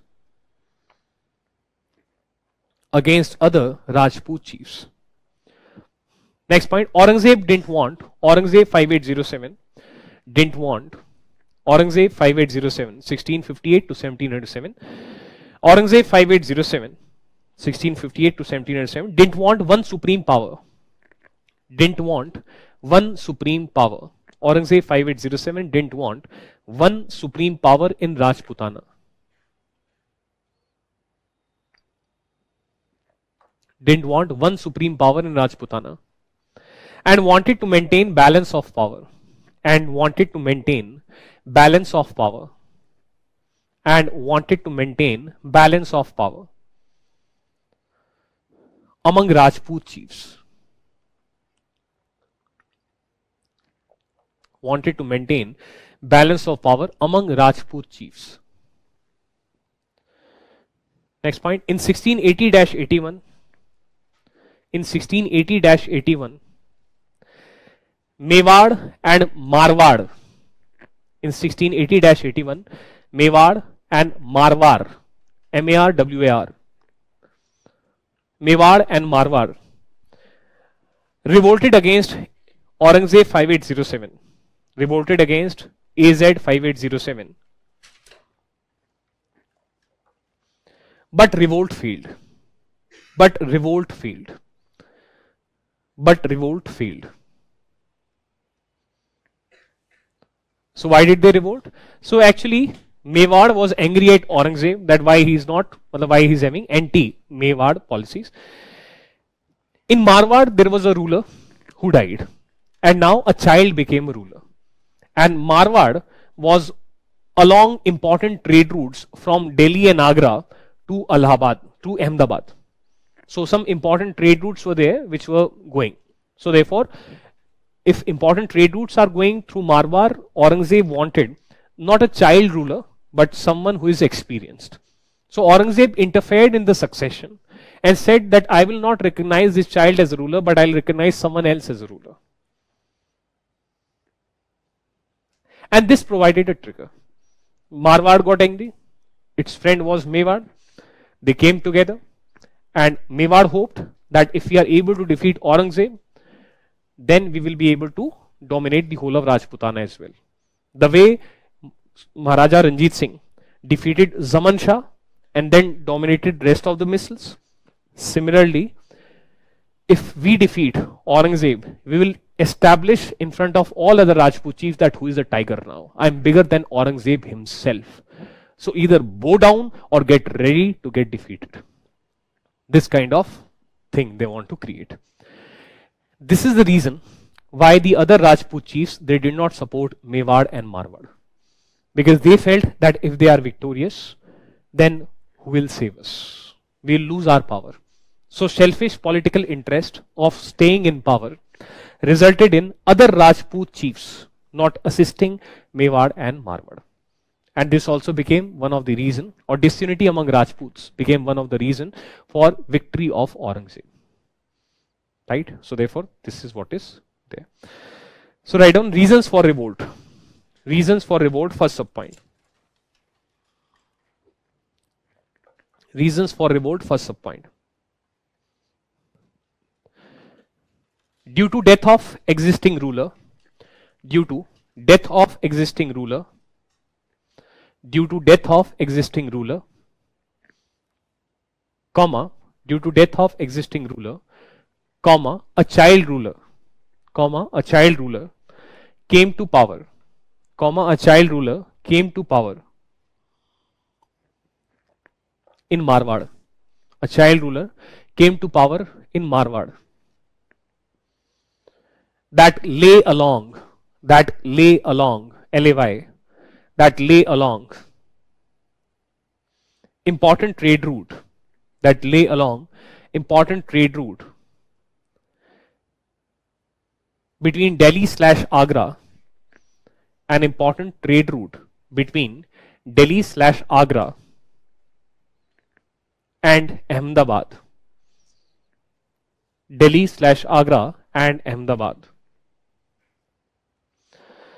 And Ahmedabad. Full stop. Next point. Since Marwad was strategically important, since Marwad was strategically important, strategically, spelling देखना है या किस किस को spelling नहीं आती strategic की? Raise your hands. Everyone knows the spelling of strategic है? आती है? तो दिखाई क्या लिखी?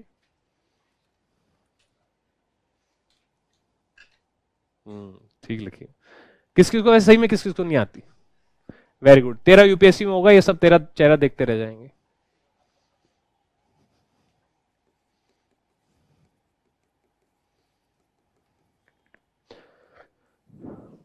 Till the point of time in the UPSC preparation, you do not develop this courage of giving up all of your self-respect and all of your ego, right? The chances of victory, they are less.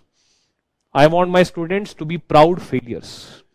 That is, if anyone asks, you don't know answer to this question, my students, sir, मुझे नहीं पता, sir, मुझे नहीं पता, right? Why? Because that क्या मिलेगा? यही चीज मिल सकती है, that you will get an answer and you will improve. Right? So therefore, those who are thinking ki if I raise my hand, what will she think? What will you think? What will she think when you don't clear UPSC? So think long term, not short term.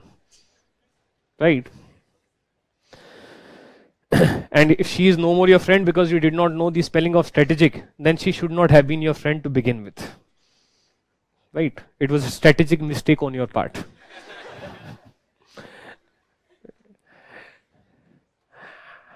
Right? Since Marwar was strategically important, comma, Aurangzeb 5807 didn't want. Aurangzeb 5807 didn't want. Aurangzeb 5807 didn't want a child ruler. Aurangzeb 5807 didn't want a child ruler. Aurangzeb 5807 didn't want a child ruler and interfered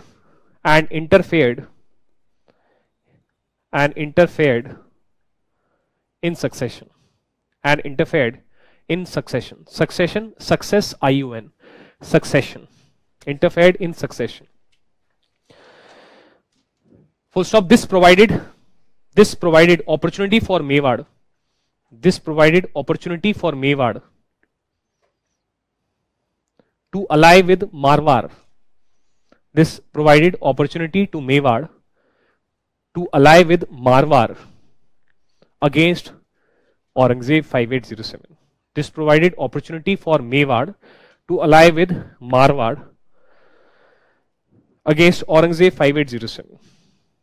Against Aurangzeb 5807. Against Aurangzeb 5807. कैसे याद करना होता है? थोड़ा सा quirky mind होना चाहिए, ठीक है, मतलब थोड़ा सा स्लाइटली नॉटी माइंड होना चाहिए. कैसे मैं इसको कैसे याद करता? भाई Mewar Marwar, I am always getting confused कि यार दोनों बिल्कुल एक ई का ही तो फर्क है ना. मेवाड़ मारवाड़ मतलब ऐसा AREEW.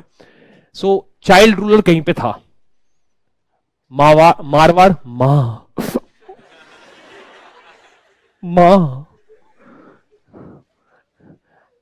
एंड जहां पे चाइल्ड रूलर था that was not the main power.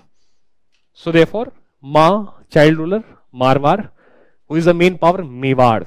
Mewar is the power who wants to expand, and Marwar, ma child, smaller power, child small, smaller power, right?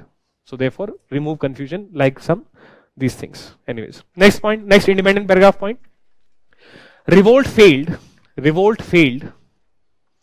as other Rajput chiefs. Revolt failed as other Rajput chiefs. Revolt failed as other Rajput chiefs didn't support it. Revolt failed as other Rajput chiefs didn't support it.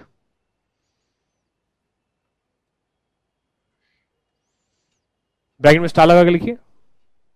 ये भी एक kind of factionalism कह सकते हैं, kind of fragile polity कह सकते हैं ना. ये भी तो एक काइंड ऑफ फैक्शनलिज्म ही है. सो ब्रैकेट में स्टार लगा लिखिए, factionalism. So can we say that factionalism was the reason because of which the Rajput they lost. Faction means group politics. Factionalist, brackets closed. The revolt failed as other Rajput chiefs didn't support it. As they feared, didn't support it as they feared loss of power. As they feared loss of power to Mewar. As they feared loss of power to Mewar. As they feared loss of power to Mewar. Next point. In 18th century, with weakening of Mughals, in 18th century, with weakening of Mughals, in 18th century, with weakening of Mughals,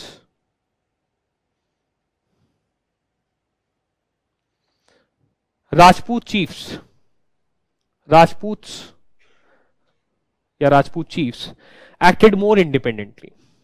Acted more independently.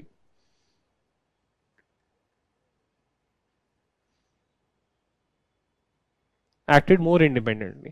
वो तो naturally है. As our parents they grow old, right? We act more independently. Natural है. They are becoming weak.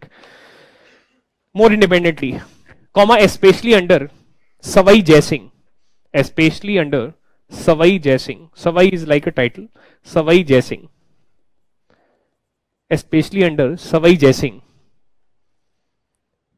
in bracket 1699-1743. 1699-1743.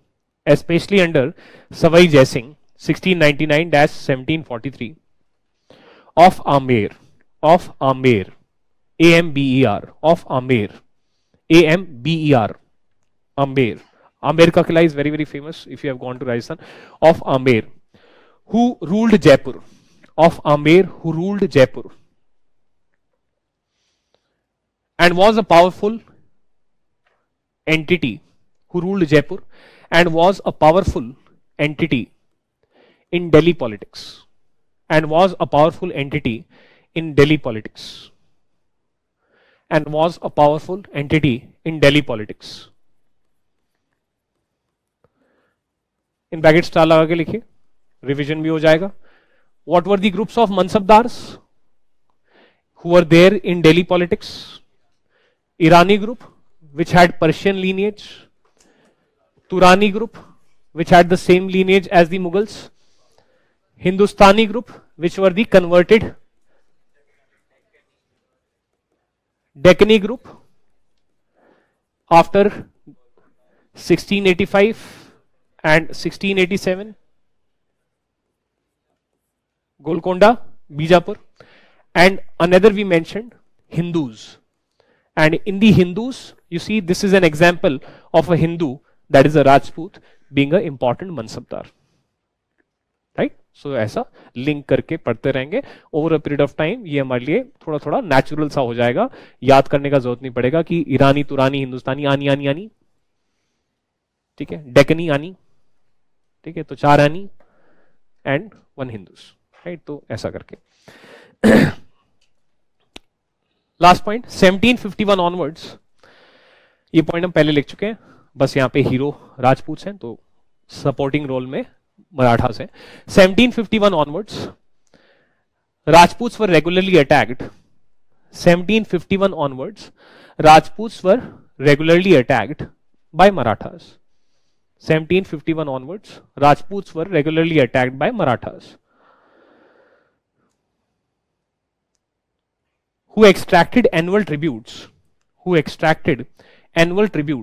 and interfered in succession, who extracted annual tributes and interfered in succession, but could not conclusively defeat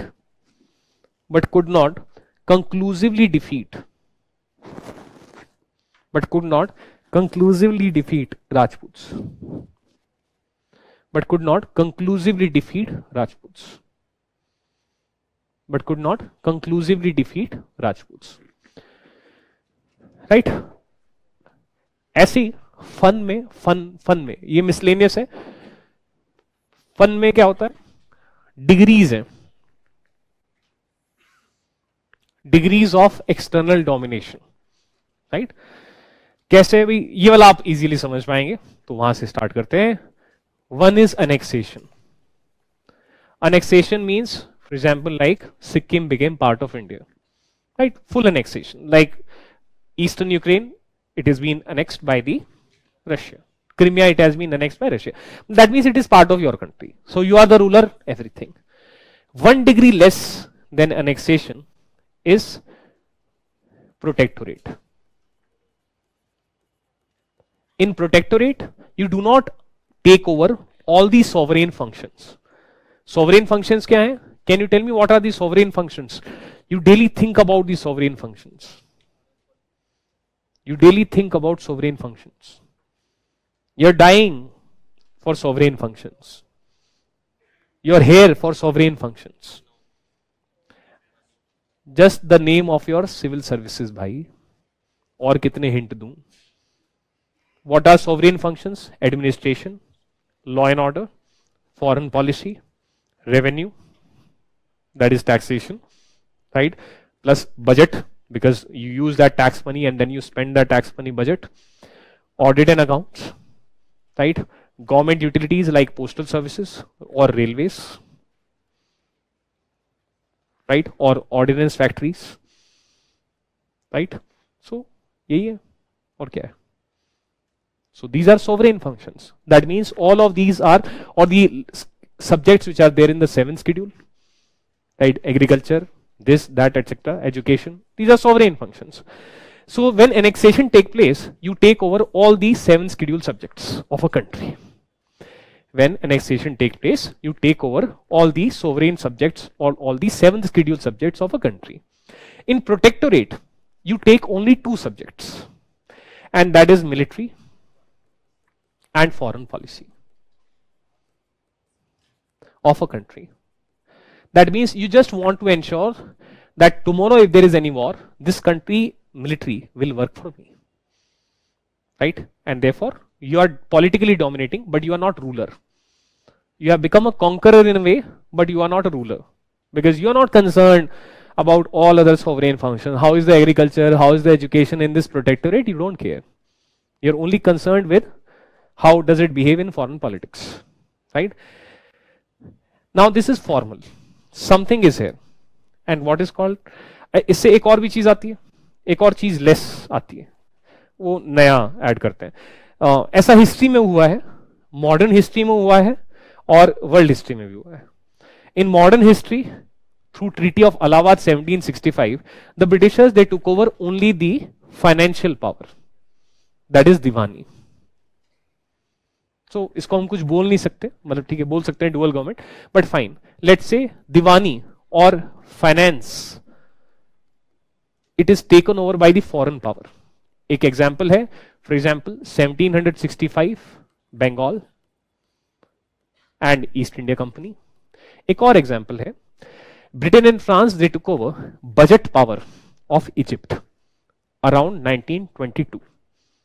that means not other functions, but only Egypt ने loan ले रखा था. Egypt could not pay back that loan, so British and France they said कि तेरी औकात कैसे, पैसा नहीं देगा हमारा. Your budget is now under our control.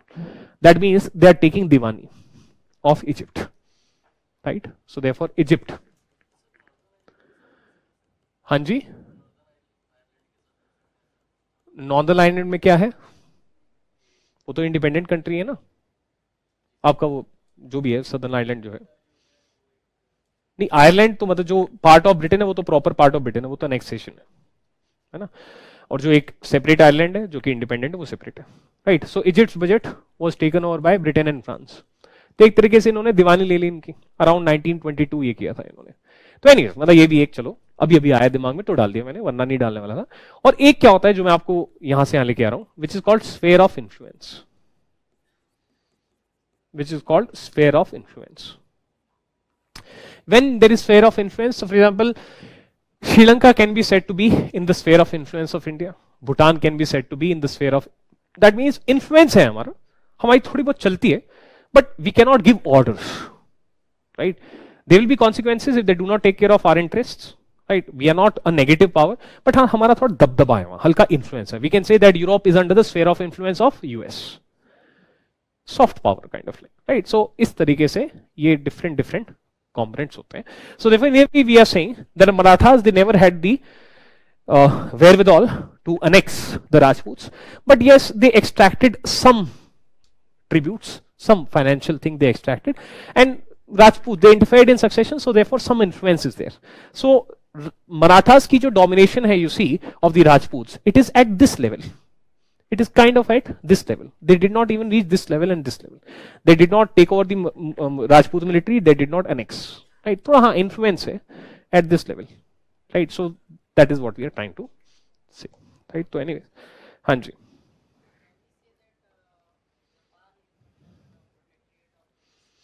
Japan is the protectorate of US. Well, protectorate is a negative term. So technically, yes, I agree with you. But protectorate, you use a term when involuntarily, majburi mein, by force, you're making that country part of your protectorate. But Japan voluntarily is under the umbrella protection, nuclear umbrella protection of US. तो उसमें एक voluntariness है, domination, exploitation, ये element नहीं है, right? तो इस वजह से protectorate word use नहीं किया जाए. ऐसा भूटान को भी आप कह सकते हो. Bhutan also has military protection of India, but protectorate, it is a negative term. It is like someone is dominating, exploiting someone. So that's why we don't use that term, right? Next heading, right, Mysore. Mysore.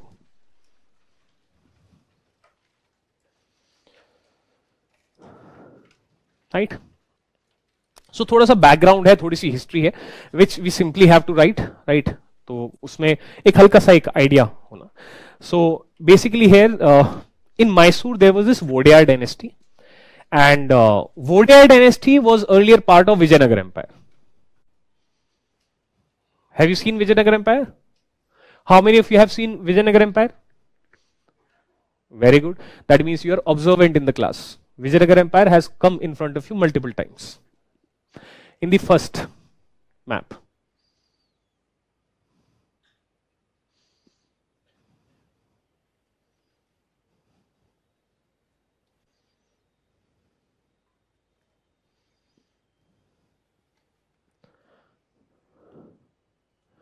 So this map you see here, this is a map of around 1500s, है ना?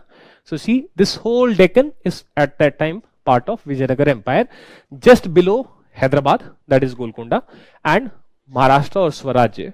This is all Vijayanagar Empire at one point of time. And where is Mysore? Mysore, it is here, that is Karnataka, right? So therefore, there was a Vijayanagar Empire from 1336 to 1646. There was this Vijayanagar Empire. But like there was decline of Mughals, similarly there was decline of Vijayanagar Empire. And like there was rise of successor states from within the Mughal Empire, there was rise of Mysore from within the Vijayanagar Empire. Right? And the Mysore, it was under Vodiyar dynasty. So dynastic rule was established under the Vodiyars. Right? And among the Vodiyars, right, Chikkadevaraj Vodiyar was one of the very important ruler of the Vodiyars. But by the time period of our syllabus begins, that is 1750s, the way the Vijayanagar Empire declined, the same way now the Mysore dynasty was also declining. The way the power of Chhatrapati declined and Peshwa became the ruler, similarly in the case of Mysore also, the Vodiyar power had declined and उनका एक प्रधानमंत्री था, ठीक है, उनका एक प्रधानमंत्री था Nanjaraj. He had become the real power center. The way Suri dynasty had declined and Hemu had become the real power center, the way Chhatrapati had declined and Peshwa had become the real power center, the way Mughal emperor authority had declined and Sayyid brothers had become the real power center. Similarly, history just keeps on repeating itself, बस नाम बदल जाता है, right? And similarly, Mysore, right, declined, that is Vodiyar dynasty declined, and Pradhan Mantri Nanjaraj, who was corrupt, it is written in the books, right, he was corrupt, he had become the real power center, right? And at this particular point of time, the war commander Hyder Ali का नाम है 6182, 1761 to 1782. Tipu Sultan 8299, 1782 to 1799. So Hyder Ali 6182, who is a war commander, he does a coup d'etat. Coup, it is a French word. It means forceful overthrow of government, right? So therefore, Prime Minister Nanjaraj is removed, right? And Hyder Ali begins his rule. So therefore, he is now the de facto ruler. De facto माने in reality he becomes the ruler.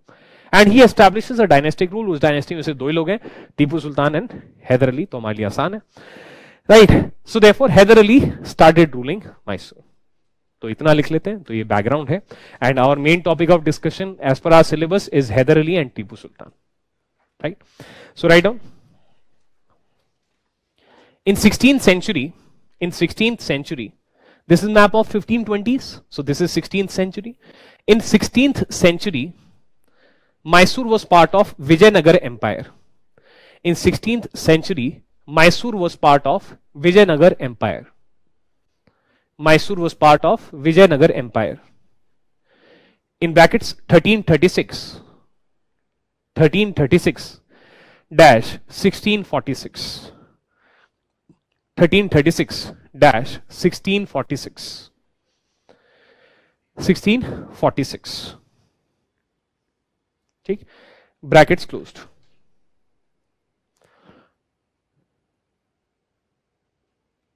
एक second, एक चीज देख के बताता हूं आपको, रुको.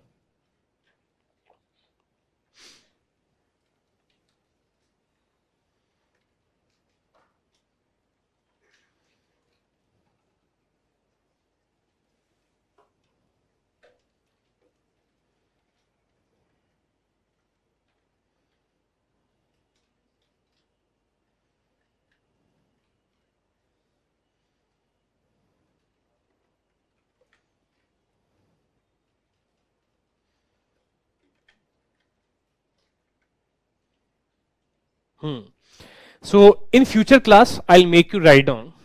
See, in future class, I'll make you write down. Village of Madras Patnam was purchased in 1639. ठीक, I'll make you write down. So therefore, a student who simply focuses on mastering the class notes, right? So therefore, you see how you'll be able to answer the UPSC, right? So UPSC asked a question. अब यहाँ पे देखो years जो बार बार हम लिखते हैं years, right? So UPSC asked a question that the factories in Madras, right? They were set up. Factories in Madras, they were set up by taking land from who? By the East India Company. And उसमें एक option था जैसे नायर्स, they are right, नायर्स, या फिर एक और कोई example था, ठीक है, उसमें मैसूर का एग्जाम था, not Nair, something like this, ठीक है. If I am I can be wrong also if I am remembering the question correctly. तो उसके अंदर देखिए, अगर किसी को ईयर याद हो कि मेड्रास पट्टनम, या फिर बार बार मेड्रास हम कहें, मेड्रास पट्टनम 1639, या फिर एक रफ आइडिया हो, और वहां पे क्या है 1646, तो still the Vijayanagara empire it is active, right? So therefore one would have been able to answer that question on the basis of these things कि अच्छा उस साल में विजयनगर एम्पायर था, राइट? तो वो वैसे मतलब थोड़ा सा टफ क्वेश्चन पूछा, वो नॉर्मली बुक्स में नहीं दिया उन्होंने, but this is how you can guess. Exact year you don't need to remember, but some rough idea अगर आपको हो, so then you will be able to, you would have been able to answer that question, because उस time पे Vijayanagara empire का rule था वहां पे, ठीक है? तो उस प्रकार से. तो anyways right? So next point, write down. क्या लिखा हमने? Mysore was part of Vijayanagar Empire 1336-1646 and then gradually became autonomous, and then gradually became autonomous, and then gradually became autonomous, and then gradually became autonomous under Vodeyar dynasty, gradually became autonomous under Vodeyar dynasty, under Vodeyar dynasty, under Vodeyar dynasty, right? Vodeyars, Vodeyar dynasty. Next point, 1673-1704. आपको सारे years याद नहीं करने हैं. आप how do you decide which years to remember? See, एक तो focus होना चाहिए रिकॉग्निशन पे. In prelims you will not be required to remember, you will be required to recognize. ठीक, so recognition will take place if you do simply multiple repeat readings. Recognition takes place, right? That is one thing. Second is recall, it is required in mains, right? So there, wherever under those rulers जहां पे important events हो रहे हैं, which we keep on stressing, plus उन events के बारे में ज्यादा pages also we fill.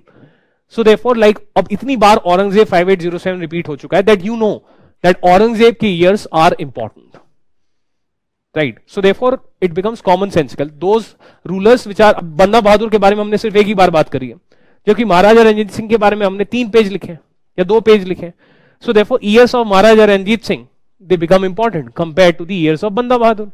As simple as that, right? So therefore you will be able to identify that which are the important ones and which are the non-important ones, right? So accordingly उन्हीं को याद रखना, आपको हर किसी को याद नहीं रखना. हाँ, recognition के लिए we are mentioning everything. So you once do multiple readings, so just in case any question comes in prelims, you will be able to recognize, right?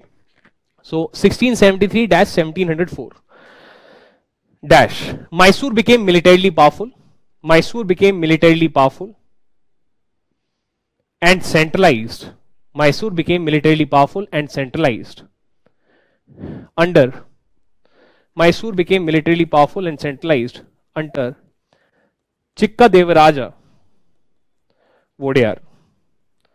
Chikka Devaraja Vodeyar. Chikka Devaraja Vodeyar. Obviously this is before our syllabus, so we are not going into details, but just simply giving you a highlight कि अच्छा कौन was the most important leader. Next point, however by 1761 however by 1761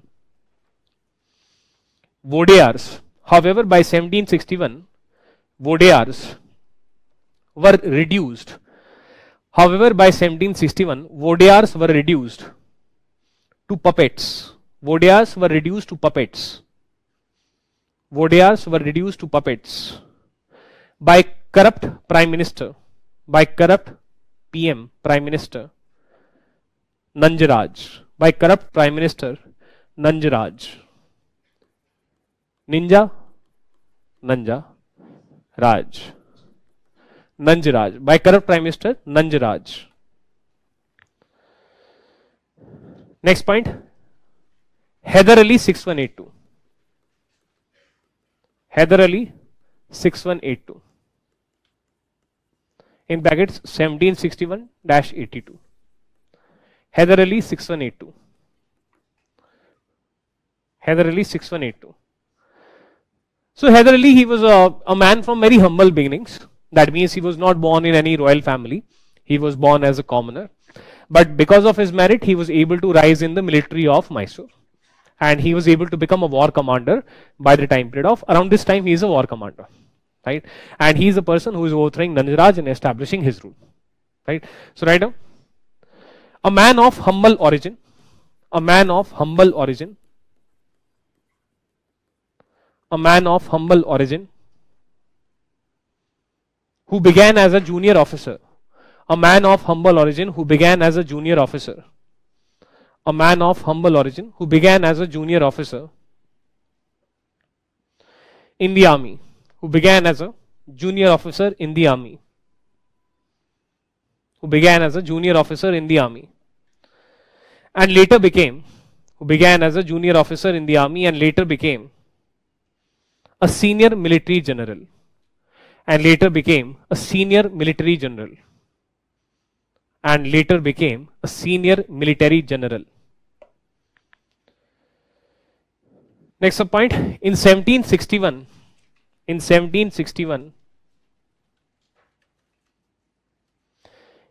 he overthrew PM Nanjaraj, Prime Minister. In 1761, he overthrew Prime Minister Nanjaraj to establish his rule. To establish his rule. Prime Minister Nanjaraj to establish his rule. To establish his rule. Right? Now, about Hyder Ali. So, Hyder Ali, he is famous for two things. Hyder Ali, he is famous for two things.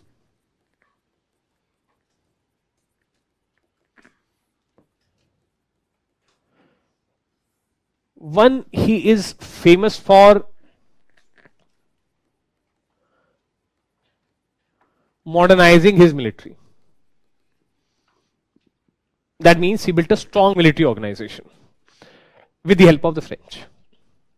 That means he's changed the structure of the organization, and we'll be discussing that structure of the organization. That army was divided into regiments or risalas, etc., etc. वो हम details discuss करेंगे. But with the help of the French, he was able to develop a very strong military. Right. Second point that he is famous for is establishing a very strong centralized rule. Establishing a very strong centralized rule. See, earlier I have told you that power, it is basically economic power, military power, political power, social power. इससे एक और point याद आया, because society तो blood को मानती है, because system he dynasty का है. अब वो सैयद ब्रदर्स और ये सब जो बाकी लोग हैं ना, उनके पास वो ब्लड नहीं, राइट. सो उनके पास वो सोशल पावर नहीं है that they can say that we are the next ruler, because समाज उस चीज को मतलब they like अरे मतलब legitimacy अभी तो build up नहीं हुई है, वो बनानी पड़ेगी, वो it is the product of hundreds of years. Anyways, so power is economic, military, political, social, right. When a ruler is or a state is able to concentrate these powers, then we can say that a strong center has been set up. Then we can say a strong center has been set up. This political and economic power, they are also, they interact with each other. If you will be economically powerful, only then you can be militarily powerful, right? Similarly, if you are economically powerful, then you can exercise some political influence also. सब interrelated type से है. So in this Indian system, there is in the society, there are these people who are called, in Mysore, there were these people who are called polygars. Polygars, they were like, they were like what you call as landed magnates. That is, they had huge lands with them. So they are like kind of like, we can call them zamidars also, but they maintain own army also. They have their forts also, right? They maintain their own. They are like Maratha Sardars. That will be the best way to think about polygars. They have their own army. They have their own private forts, and they have huge lands under them. Right, and they have always stayed autonomous. Even in the time period of Vijayanagar Empire, Vijayanagar Emperor also used to respect them. This is your view, I am respecting you. So they have always stayed autonomous, right? And they were militarily also powerful. If such a non-state actor, or if such an actor is present in my polity, do you think I will be able to have 100% political power with me? Because if I say something contrary or in opposition to the polygars, they can, इसमें एक military, they can oppose me militarily, right? Plus these polygars, because they are having these forts, etc., they also kind of have like political power. They are big landed magnet. They also have some economic power. That means apart from the state, there is an entity. Apart from Hyder Ali, apart from the government, there is an entity in the form of numerous polygars, who say that we are militarily powerful, see we have a fort, see we have a private army, who say that we are economically powerful, see we have such huge amount of land, whose land revenue we are having, or whose produce we are the owners, right? See we are politically powerful because हमारा दबदबा है. In our area you come, ask anyone who is the boss. At times the people they call us Raja also, right? So we have power. So I will not be able to establish 100% centralized rule Till the point of time these polygars exist. And therefore, for whole 20 years, he continuously fought and defeated polygars. His whole life, his whole tenure was dominated with fighting the polygars, destroying their armies, defeating them militarily, destroying their forts, and removing the political, military, and economic power of the polygars. So, the state is the only tiger in the jungle. State is the only tiger in the jungle. No non-state actor can say, "Bhai, meri bhi auqat hai." Right? This kind of scenario. So therefore, basically his fighting against polygars. Right? So therefore, this kind of scenario it is there. This kind of scenario it is there. His son Tipu Sultan will continue the project of building centralized rule. In fact, both of them. What they did, but he is the initiator. Tipu Sultan is the major person who does this. And what does he do? He basically removes Deshmukhs. Deshmukhs, they have Vatan rights. And they have a Vatan right of revenue collection. Right? And they take commission. That means economic power. The state is not having all the economic power. There are some bicholias. These are called intermediaries. Zamidars, Deshmukh, they are intermediaries. Intermediary mane middleman between the state and the people. Right? So therefore they also have some economic power. For example, अब Bengal का किस्सा लें. By 1727, 15 intermediate zamidars collected 50% of land revenue. So imagine what kind of economic power they will be having. And they are not my official. They are not my servant. Civil servant. You want to be servant. Right? They are not my officials. Officials, they get simply salary, not commission. Officials, they get simply salary, not commission. Salary is nothing, peanuts. Right? Commission is percentage of something, which can be huge. Right? So, therefore, they removed the Deshmukhs, fought against them, removed the Deshmukhs, did something which was very unconventional. Right? अब आप सोच सकते हैं sir बाकियों ने ऐसा क्यों नहीं किया? Sir, why these successor states are promoting zamidars instead of, for example, Bengal successor state promoted intermediate zamidar to such a level that 15 intermediate zamidars control 50% of LR. Why Murshid Quli Khan is following policies opposite of this? भाई ये तो दबा रहा है, वो चढ़ा रहा है. He is suppressing them. Murshid Quli Khan is uplifting them. The choice is yours. Sam, Dam, Dand, Ved. He is using Dand. They are using Sam. Right? I can either make you a friend by giving you something and therefore become powerful, but their power will be shared. Or I can take up a more risky enterprise of trying to defeat you and crush you. उसमें फिर 100 और 0 वाला game है. Either I will be crushed or you will be crushed, or there may be a very long war which does not lead to anything. It is a dangerous game.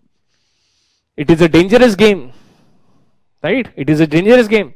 China cannot play that game with India. Right? If China thinks that it can crush India, it will be a dangerous game. Its economy will go back. हम तो डूबेंगे सनम तुम्हें भी लेके डूबेंगे.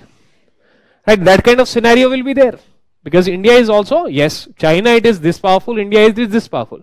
But that does not mean that China can think I will play a risky game of demolishing India.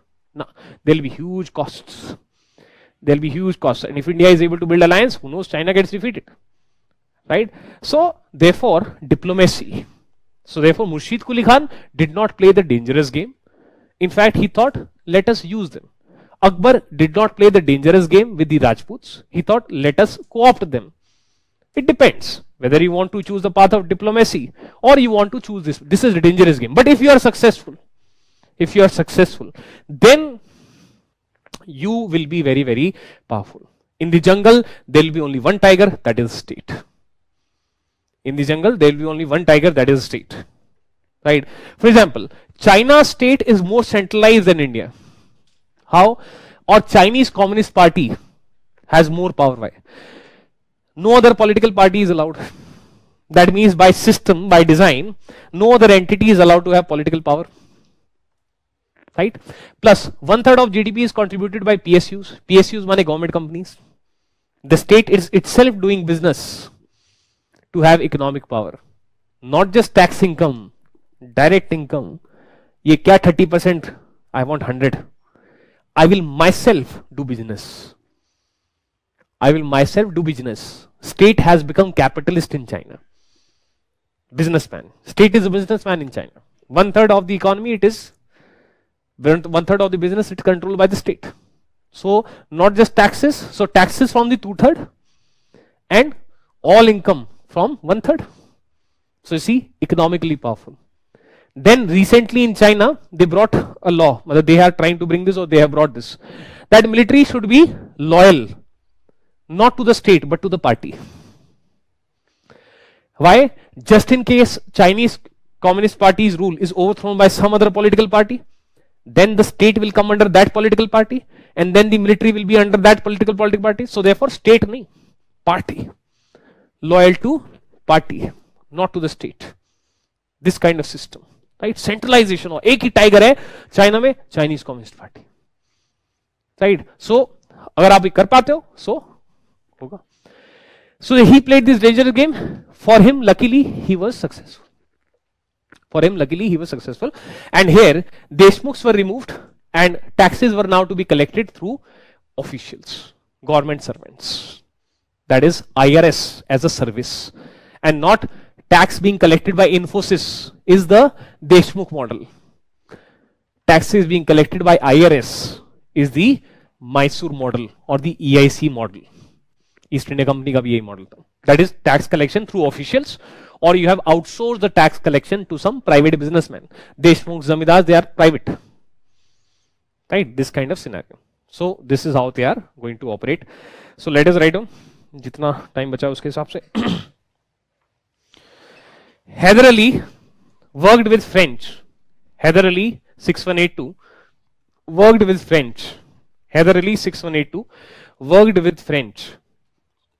Hyder Ali 6182 worked with French to improve his military. Worked with French to improve his military.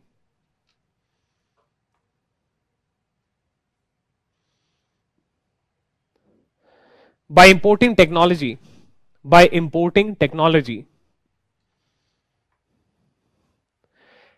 and taking help of French trainers.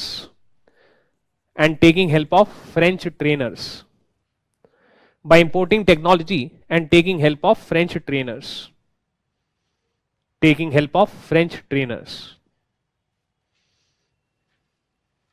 Next point, army was now designed on European model.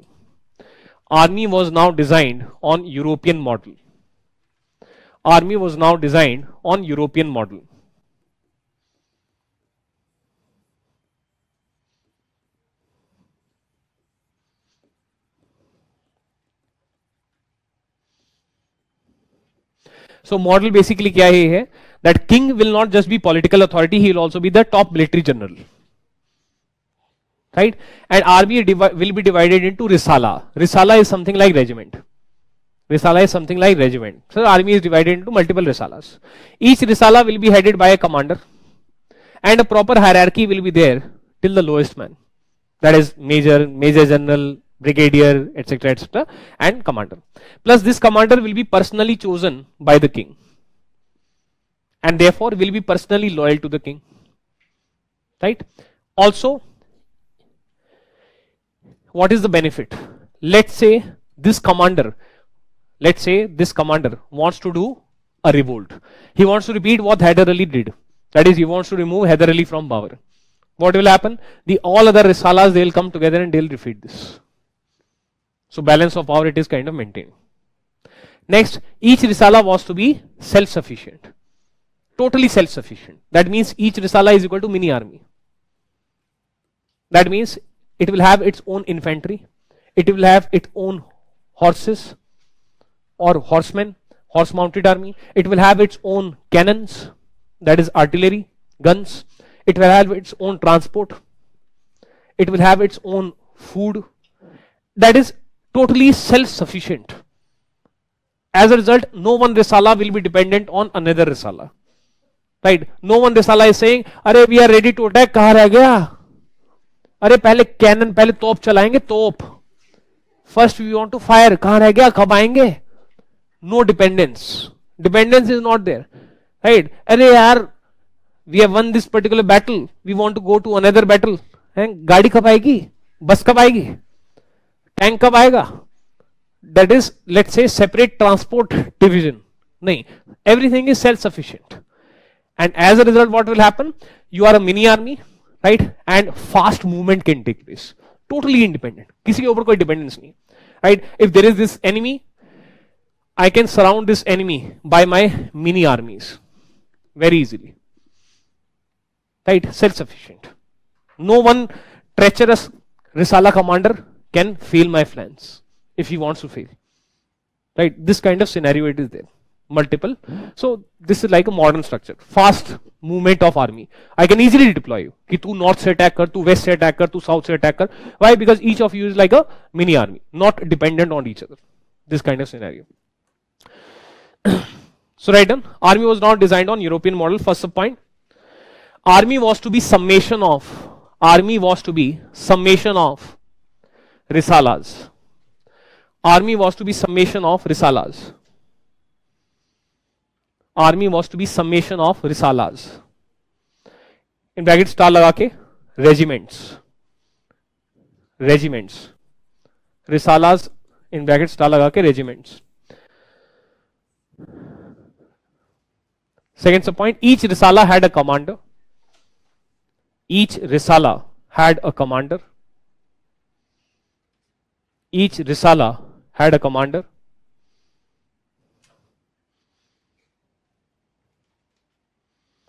Personally appointed by the king. Personally appointed by the king. Each risala had a commander personally appointed by the king. Personally appointed by the king.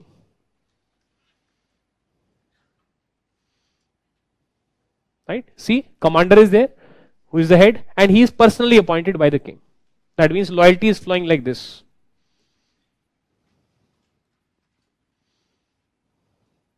Loyalty is flowing like this. Right? Next point. Each risala had a clear chain of command. Each risala had a clear chain of command. Each risala had a clear chain of command. Clear chain of command and hierarchy. Clear chain of command and hierarchy.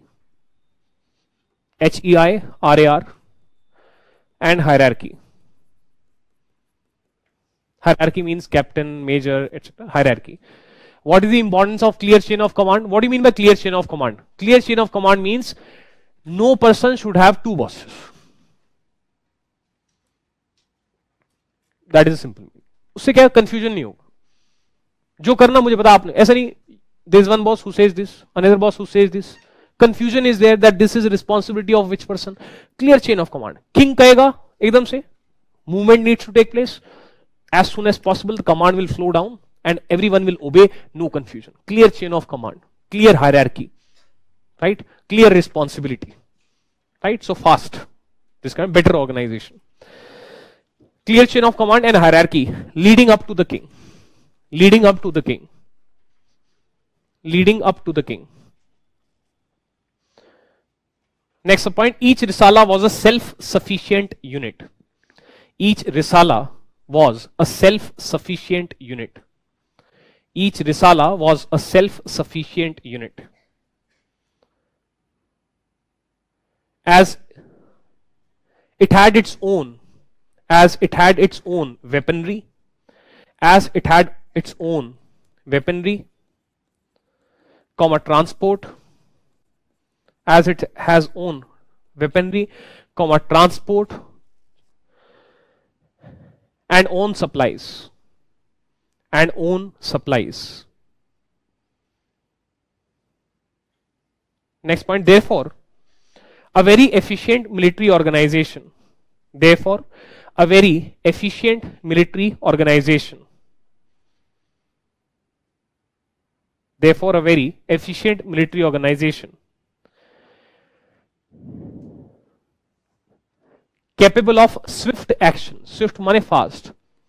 A very capable military organization capable of swift action, capable of swift action was built, capable of swift action was built, capable of swift action was built. Next point, Hyder Ali 6182 consolidated power. Hyder Ali 6182 consolidated power. Hyder Ali 6182 consolidated power by subjugating, subjugating माने दबाना, by subjugating, that is subjugating, subjugation or subjugating, by subjugating local chiefs, by subjugating local chiefs. Local chief माने locally powerful people, right? Local chiefs, comma Deshmukhs, comma Deshmukhs, comma polygars, Deshmukhs, comma polygars, etc. Bracket में star लगा के polygars etcetera, bracket में star लगा के polygars is equal to, bracket में star लगा के polygars is equal to big landlords. Polygars है कौन भाई? Big landlords who had their own private army, big landlords who had their own private army, big landlords who had their own private army and acted independently, and acted independently since the time of, and acted independently since the time of,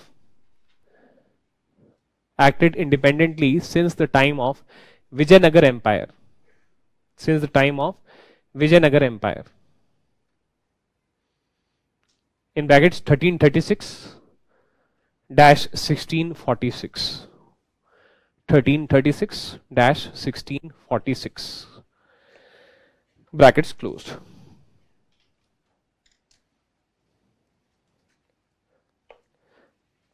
Polygars and Deshmukhs till now, polygars and Deshmukhs till now, polygars and Deshmukhs till now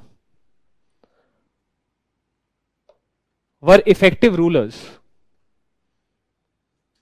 of countryside, were effective rulers of countryside, were effective rulers of countryside. So what do you mean by country? Country is land. Countryside,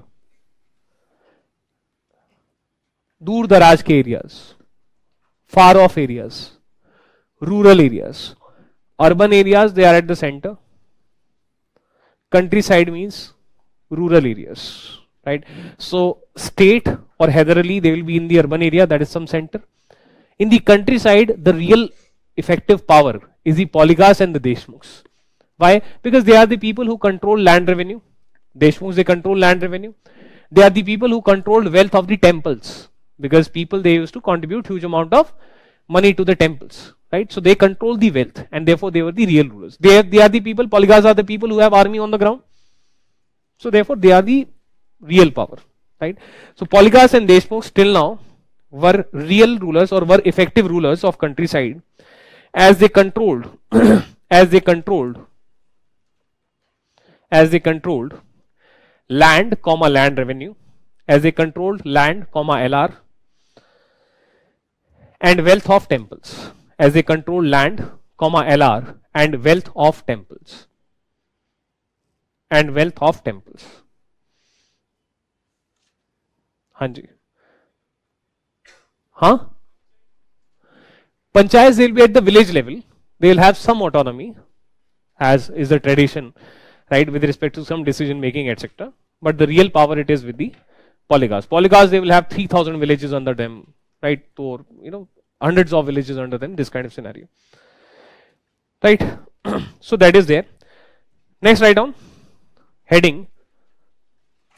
बस हो ही गया खत्म. But heading लिख लेते हैं. Tipu 8299. Tipu Sultan 8299. Tipu Sultan 8299. और इसका एक सब हेडिंग लिखेंगे बिकॉज बाप बेटा दोनों रिस्पॉन्सिबल थे. Tipu Sultan 8299, that is 1782 to 1799, and the topic is land revenue model, LR model of Hyder Ali 6182, LR model of Hyder Ali 6182, LR model of Hyder Ali 6182, and Tipu 8299, land revenue model, that is method to collect tax in agriculture sector, land revenue model of Tipu 8299 and Hyder Ali 6182. Hyder Ali 6182. Right? So, इसको समझा देंगे, ठीक है, and dictation next class में करेंगे, ठीक है. तो समझाने में basically Tipu Sultan and Hyder Ali, they both had ambition of establishing their domination over South India, right? And for that they need a strong military. हाँ, यहाँ बकवास नहीं कर रहा हूं मैं, देख लो यार, थोड़ी इज्जत दे दो, थोड़ी बहुत है. तो वैसे लगे पिंजरे में टांग रखा मैंने, रुक जाओ यार 2 minute please. If you want to dominate whole of, basically Tipu Sultan का goal है that the way Vijayanagar Empire was there, so I should have Vijayanagar Empire plus Golconda plus Bijapur. I want to control whole of Deccan.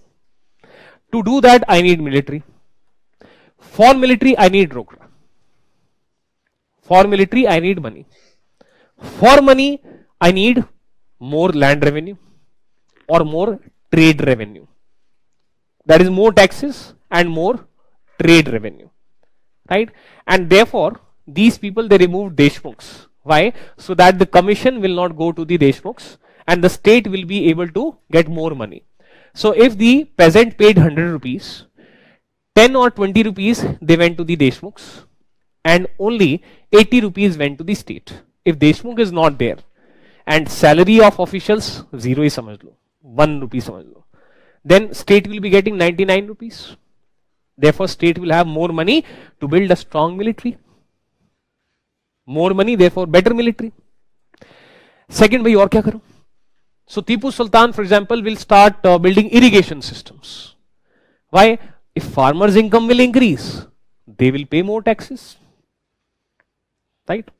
Tipu Sultan will introduce sericulture. Sericulture माने technique of silk by silkworms. Right? जीव जंतु होते हैं silkworms. Right? Technique of sericulture. Why? So that peasants, they earn money not just through farming but also through selling silk, and therefore they will pay more taxes.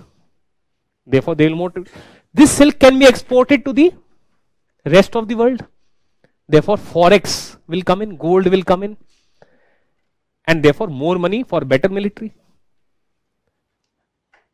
Like China, I mentioned, Chinese government controls 1/3 of GDP.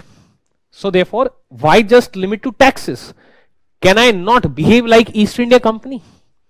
East India Company is doing international trade, earning huge amount of money by selling Indian goods at a much higher price in the world markets.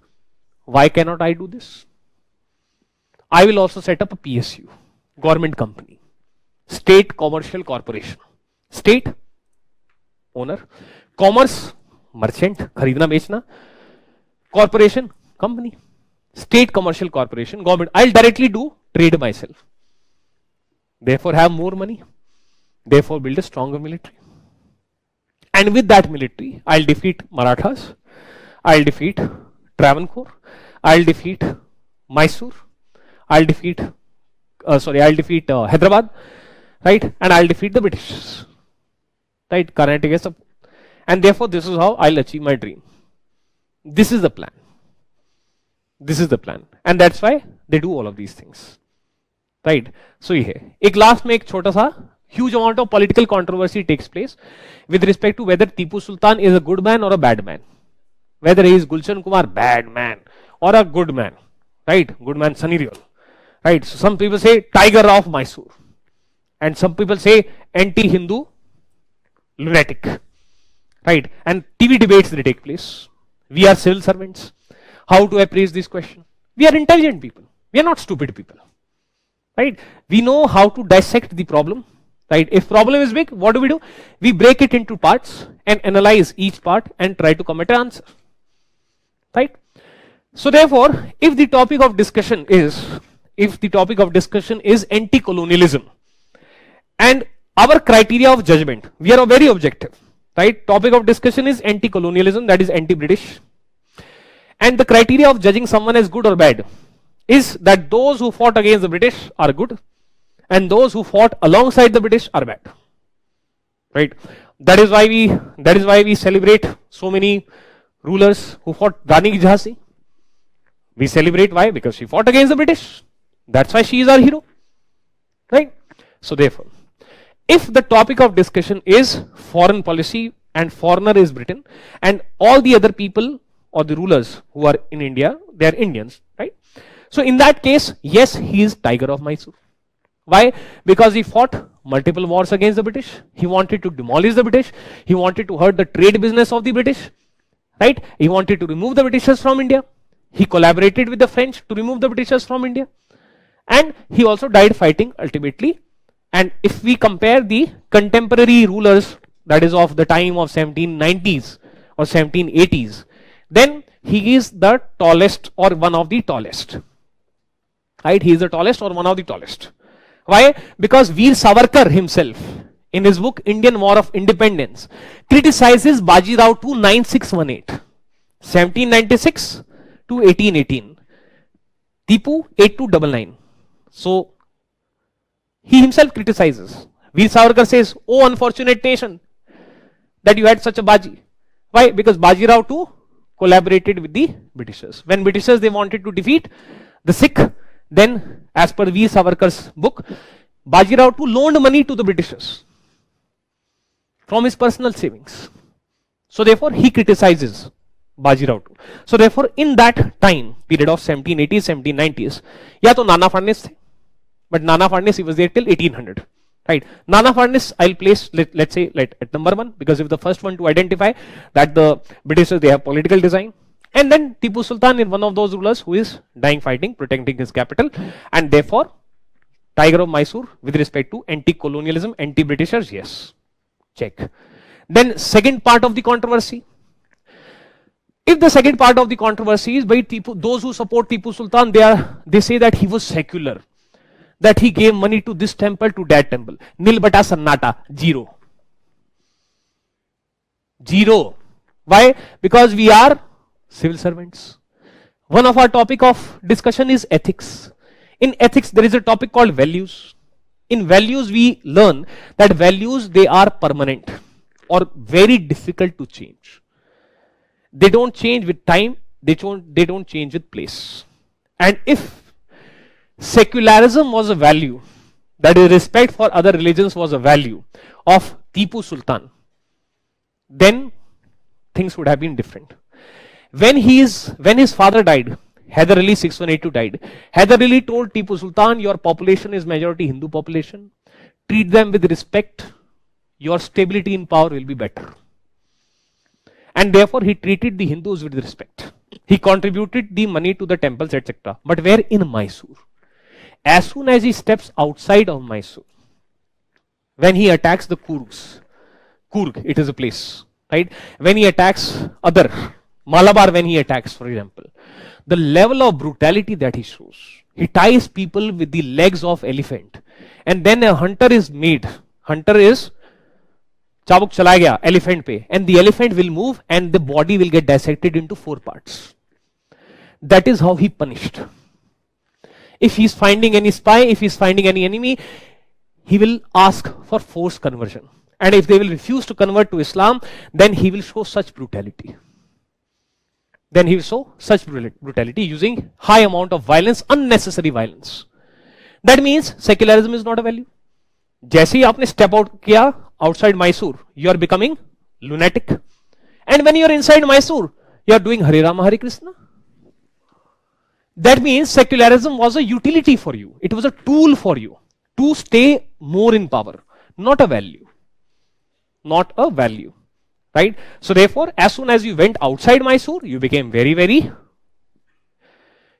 anti other communities, huge amount of massacres on the basis of religions of forced conversion. So therefore, in that domain, no secularism. Tipu Sultan was not secular.